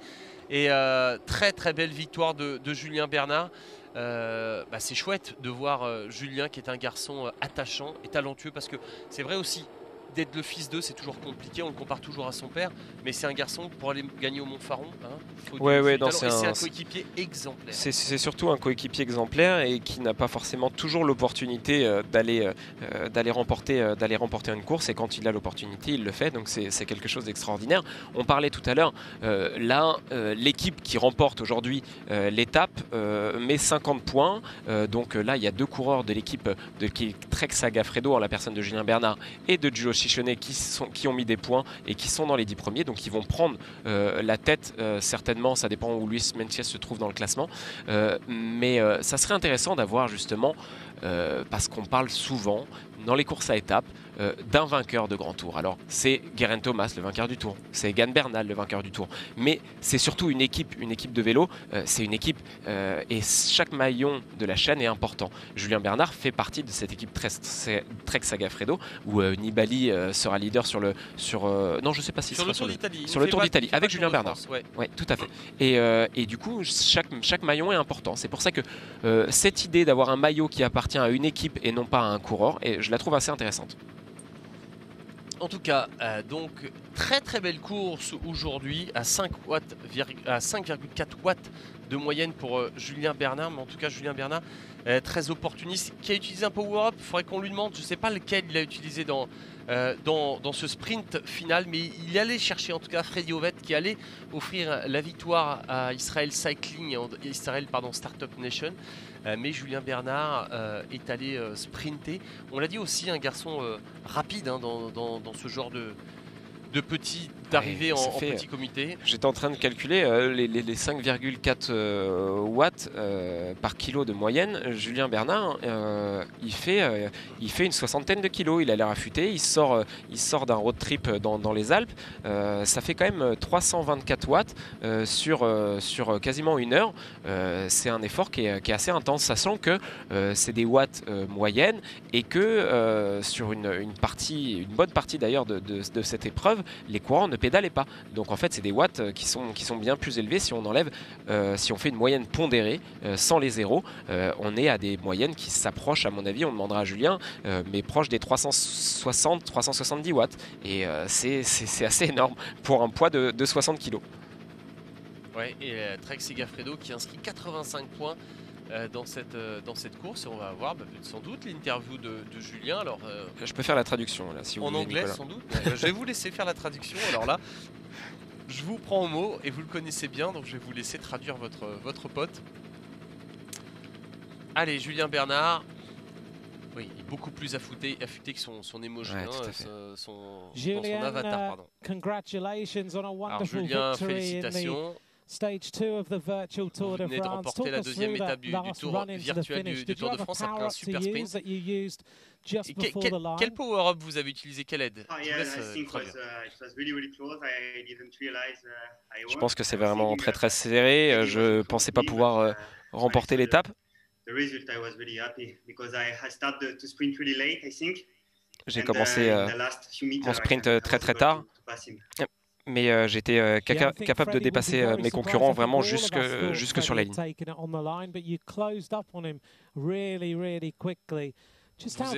êtes revenu très très rapidement justement dans les tout derniers mètres.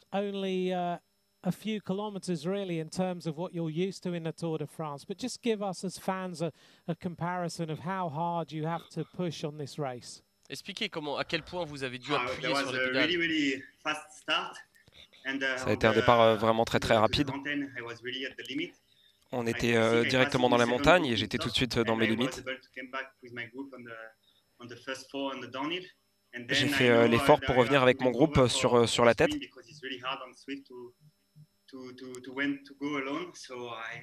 Je savais que c'était très difficile de s'échapper tout seul sur Zwift, c'est compliqué. Et du coup, je savais qu'on allait arriver au sprint et j'ai tout donné jusqu'à la fin. Et au final, c'est une victoire virtuelle pour l'équipe Trek Segafredo. C'est vrai que ça fait longtemps qu'on n'a pas eu de course. Gagner, c'est toujours une bonne chose pour l'équipe Trek Segafredo. Et maintenant, on a vraiment hâte, par contre, de retourner dans la réalité. Et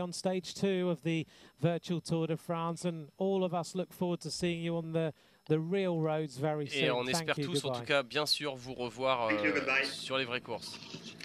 Merci en tout cas, Johan, pour cette traduction absolument parfaite. Je pense que Julien, comme la plupart des coureurs, c'est une parenthèse et une échappée dans la vie de tous les jours que cette épreuve virtuelle, mais que la plupart des coureurs, et comme l'a bien dit Julien, il a hâte de remettre un dossard, d'épingler un dossard et de reprendre la saison. Bien sûr, c'était juste aussi on va dire une parenthèse ludique pour les coureurs comme pour nous, pour aussi se faire plaisir et revenir un peu vers la course, et puis mettre un dossard pour les coureurs, même si c'était pas à côté des autres. En tout cas, l'équipe NTT qui est toujours en jaune avec 130 points, avec donc 38 points d'avance sur l'équipe à Rally, 41 d'avance sur l'équipe Alpecin Phoenix, et l'équipe Trek Segafredo qui pointe le bout de son nez, donc à 53 points de l'équipe NTT. L'équipe NTT en effet invité un peu surprise de ce Tour de France virtuel, mais avec Louis Mentis notamment, hier avec Gibbons, et qui était à nouveau au rendez-vous. Ouais, on a mis des points dans cette équipe. Trek, on les a pas vus beaucoup hier, mais par contre aujourd'hui, on a mis pas mal de points avec 2 coureurs dans les 10 premiers. Avec Stéphane Debaud de 6e et Louis Mentis en 8e position. Pour l'équipe NTT, tout à fait. Exactement. Allez, le classement pour le maillot vert et l'équipe NTT justement qui est toujours à l'avant. Ils n'ont pas le droit au petit bouquet. Ça fait drôle d'entendre cette musique, en effet, ouais. des protocoles du Tour de France, on l'a dit, ça sera au mois de septembre, un peu de patience, mais avant, on aura des courses comme la route d'Occitanie, le Tour de l'Ain, le Dauphiné, bien sûr, sur France Télévisions, les championnats d'Europe, le championnat de France et puis le Tour. Et après, il y aura les championnats du monde en Suisse à Martigny avec sans doute Julien Alaphilippe, Romain Bardet, Thibaut Pinot. Une équipe emmenée par le sélectionneur Thomas Voeckler, et puis il y aura toutes les classiques où on espère vous voir, mon cher Johan, avec le Tour des Flandres, avec Paris-Roubaix, avec Liège-Bastogne-Liège, avec la Flèche Wallonne, avec l'Amstel. Alors pas sûr qu'on vous voit sur les Ardennaises, mais on l'espère sur les Flandriennes. Il y a un programme bien condensé pour cette fin de saison, et c'est vrai que ça nous a permis aujourd'hui, sur ce premier week-end de Tour de France virtuel, d'avoir une idée de forme, en tout cas, ou non, sur l'état des coureurs. Mais en tout cas, quand on voit la start list de ce Tour de France virtuel, on se dit que les coureurs ont vraiment tous hâte de reprendre la compétition, et on va s'attendre à une saison courte mais intense. Et puis, faut être honnête aussi, on s'est plus fait plaisir aujourd'hui qu'hier, où on a retrouvé un peu des stratégies de courses qu'on voit, de vraies courses, avec des coureurs qui s'échappent, avec des accélérations. Et c'est vrai que le relief aujourd'hui l'a permis, que ce soit dans la course féminine comme la course des hommes. C'était un peu plus agréable à regarder, un peu plus amusant qu'hier. Ouais, c'est vrai que hier on avait quelque chose d'un peu plus lisse. Le profil de l'étape aujourd'hui permettait différentes attaques, une gestion de l'effort. On l'a vu, ce qui est agréable dans ce genre de Tour de France virtuel, c'est d'avoir un retour justement de l'image avec le faciès, que ça soit d'Alexis Goujard, qui montre vraiment que ok, on est sur un jeu, qu'on est sur une plateforme virtuelle, mais que l'effort est bien réel et qu'il faut se dépasser, il faut développer des watts, mais que ça reste quelque chose d'accessoire et que ça reste vraiment quelque chose de très particulier. Oui, non, mais de toute façon, encore une fois, qu'on aime ou qu'on n'aime pas ce cyclisme virtuel, ça ne remplacera évidemment pas tout ce qui se passe et tout ce qu'on aime dans le cyclisme normal, j'ai envie de dire, le cyclisme sur route qui a fait la légende